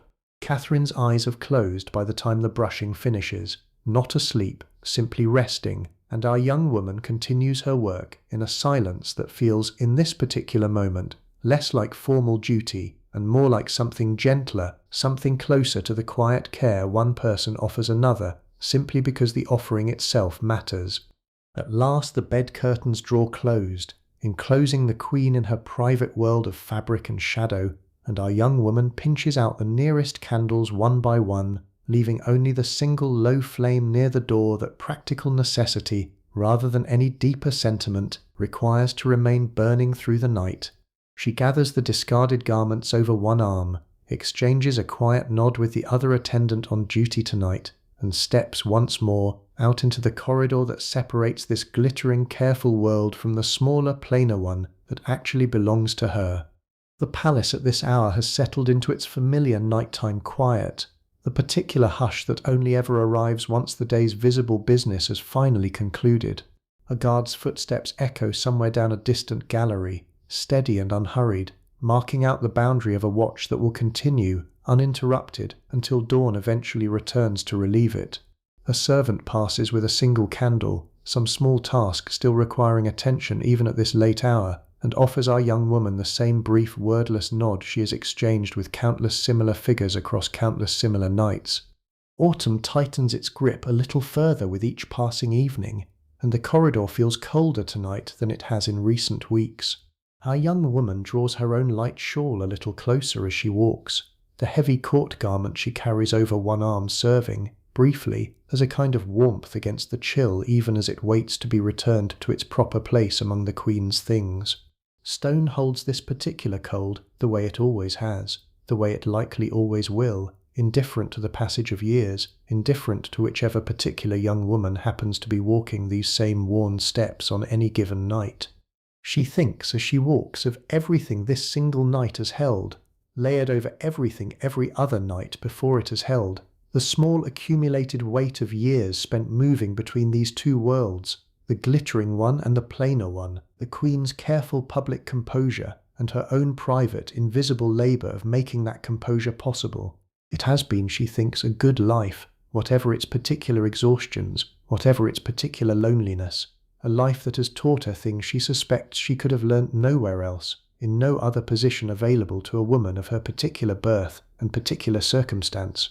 The gentleman from the north crosses her mind too, as he increasingly does during these quiet nighttime walks, the particular warmth of his attention, the small, steady possibility of a different kind of future beginning to take shape somewhere just beyond her current sight. She does not know, tonight, exactly how that particular thread will eventually resolve. She simply carries it with her, a small private hope tucked in among everything else, the way we all carry our own uncertain futures forward into each new day, trusting, without any real guarantee, that tomorrow will bring whatever clarity today has not yet offered. Her own room receives her, at last, with its familiar modest warmth, the fire banked low but still holding a little heat against the growing chill outside. Margaret is already asleep tonight, or nearly so, a soft, even breathing filling the small shared space, and our young woman moves quietly, out of long habit, careful not to disturb whatever rest her friend has managed to claim after her own long day of duty. The unlacing begins again, this time for herself, fingers working through hooks and ties grown clumsy with her own accumulated tiredness in a way they never are when the task belongs to someone else's gown rather than her own. The heavy court garment comes away layer by layer, set aside with rather less ceremony than the Queen's own clothing receives, though our young woman still folds each piece with the same basic care, the habit too deeply ingrained by now to abandon even in private. Her hood comes off next, pins removed one by one and set carefully into a small dish kept exactly for this purpose. Her hair, freed at last from its careful daytime arrangement, falling loose around her shoulders in a way it is permitted to do only here, only now, only in the brief private hours between one day's duties and the next day's beginning. She brushes it out herself, more quickly and less elegantly than she brushes the Queen's each night, but with the same fundamental gesture, the same simple, repeated motion that has become, over years of practice, almost meditative in its familiarity. The small carved box containing her letters from home sits within easy reach, and she opens it briefly tonight, not to read anything new, simply to touch, for a moment, the familiar ribbon and the familiar paper, a small private ritual of connection to a world beyond these palace walls, before she finally closes the box again and sets it back in its place. Her modest jewellery, the pearls her mother gave her, the simple chain she wears on formal occasions, go into her own small chest, locked with her own small key, a plain, unremarkable echo of the far grander coffer she locks each night on someone else's behalf. Her own washing water has long since gone cold, as it always has by this hour, and she splashes her face regardless, the brief shock of it clearing away some of the day's accumulated fog, before finally, climbing into the bed she shares this modest room with, pulling a blanket considerably thinner than anything Catherine sleeps beneath up over her shoulders, and allowing her body, at last, the permission to simply stop. Beyond her small room, the palace continues its quiet business, guards still walking their measured rounds through distant corridors, a handful of servants still tending fires that must not be permitted to go entirely cold, the whole enormous machinery of a royal household maintaining itself through the smallest hours of the night, with the same patient, invisible labour that keeps it running through every daylight hour as well. She is, in this particular moment, entirely disconnected from all of it, and entirely essential to it, both at once, in the strange, layered way her position has always required her to be. I think, if we step back now and look at the whole shape of what we have spent tonight exploring together, the truest thing to say about a life like hers is this: she did not rule anything. She held no formal office, signed no treaty, commanded no soldier, sat on no council that decided the fate of her country. By every measure the history books traditionally use to assess significance, she would register as almost entirely invisible, one among hundreds of similarly positioned women whose individual names rarely survive beyond a brief mention in some household account or family record. And yet she moved, daily, through rooms that the most powerful men in England could not enter without express invitation. She held knowledge, however ordinary it often felt from the inside, that ambassadors and courtiers would have paid handsomely to possess. She witnessed, at close range, the small human details behind decisions that would eventually reshape an entire kingdom's religious and political future. Decisions she had no power to influence but every reason to observe carefully, quietly, and to never once discuss beyond the careful boundaries her position required. This is the peculiar quiet power that proximity offers, distinct from the power of office or title, harder to name, harder to measure, and yet unmistakably real to anyone who actually lived inside it. It is a power built entirely on trust, earned slowly through years of proven discretion, and it can vanish entirely the moment that trust is broken, however small the breach. Our young woman understood this instinctively by now, had understood it for years, had built her entire professional identity around the careful, constant maintenance of exactly the kind of trustworthiness that made her genuinely valuable to a woman who could have chosen almost anyone else for the position she now held. And much of that value, in the end, depended entirely on knowing when not to speak. Not what she knew, but what she chose, consistently, deliberately, to keep to herself. That is the quiet, invisible skill this entire world was built upon, practiced daily by hundreds of women across the Tudor court whose names history simply did not think worth remembering, and practiced tonight, one more time, by the particular young woman whose company we have kept through these many hours together. Before sleep finally claims her fully, her mind drifts once more across the shape of everything this particular chapter of her life has held, the way a mind often does in these last soft minutes before consciousness lets go entirely. She thinks of her first arrival at court, years ago now, a girl of 15 standing uncertainly in a corridor very like this one, terrified of every unfamiliar rule, every unfamiliar face, utterly convinced she would disgrace her family within the first week. That girl feels tonight like someone she once knew rather than someone she still is, and there is a particular tenderness in remembering her, a fondness for that early uncertainty that only comes with the distance of years successfully survived. She thinks of Margaret, sleeping soundly beside her, and of the particular gift it has been, across all these years, to share this narrow, unremarkable room with someone who understood, without needing explanation, exactly what each day had actually required. She thinks of the older gentlewoman who once corrected her sharply over a misjudged doorway, and who later, in gentler years, became something close to a second mother within these walls, teaching her, patiently, everything a formal position never explained outright. Her mind turns to the small locked coffer she carries the key to, and to the trust that key represents, built so slowly and so carefully that she can no longer quite remember the version of herself who did not yet hold it. She thinks of letters carried, of a queen's unsteady hands after a difficult audience, of music that lifted an entire room out of its ordinary rhythm for one unforgettable hour, of a garden warmed by afternoon sun, and a conversation that had, quietly, begun reshaping her sense of what her own future might eventually hold. None of it amounts in the end to anything the wider world will ever record in any detail. No chronicle will mention her by name. No portrait will preserve her particular face for later centuries to study and wonder over, and yet she has lived, these past years, at the very centre of something enormous, close enough to touch it daily, trusted with pieces of it that far more celebrated figures never once glimpsed. That is enough, she thinks, in this last drowsy moment before sleep finally arrives. It has to be enough, because it is, in the truest sense, everything she actually has, and everything she has genuinely earned.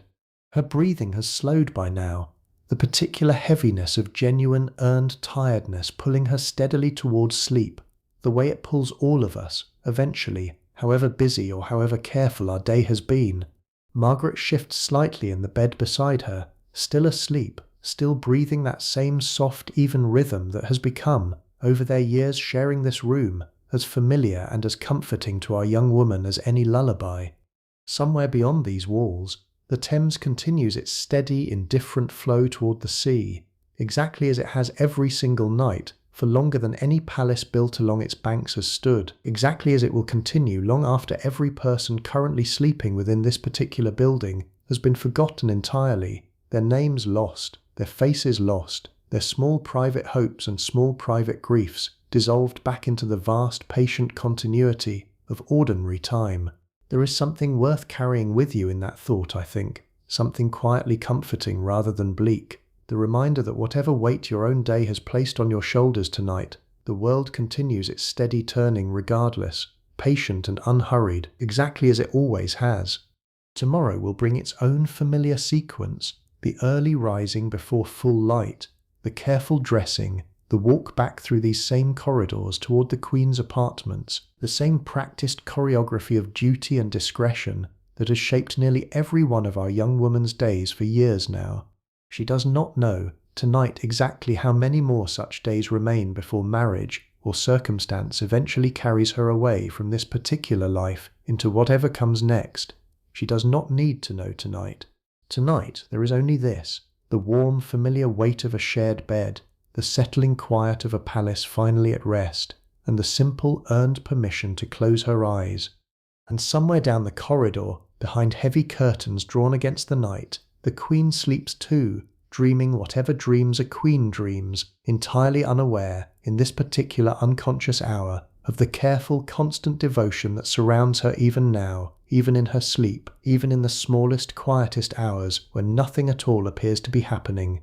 The candle by the door burns lower still, its small flame steady against the dark. Somewhere beyond the walls, the guard completes another slow circuit of the gallery and finds nothing changed and continues on. The palace holds its long, familiar quiet, the way it always has, the way it will again tomorrow night, and the night after that, for as long as there are queens to serve, and women willing, patiently to serve them. Sleep well, friend. Wherever this night has found you, let it hold you as gently as it holds her, the candle burning low, the house settling quiet around you, nothing left to attend to, and nowhere else you need to be. Rest now,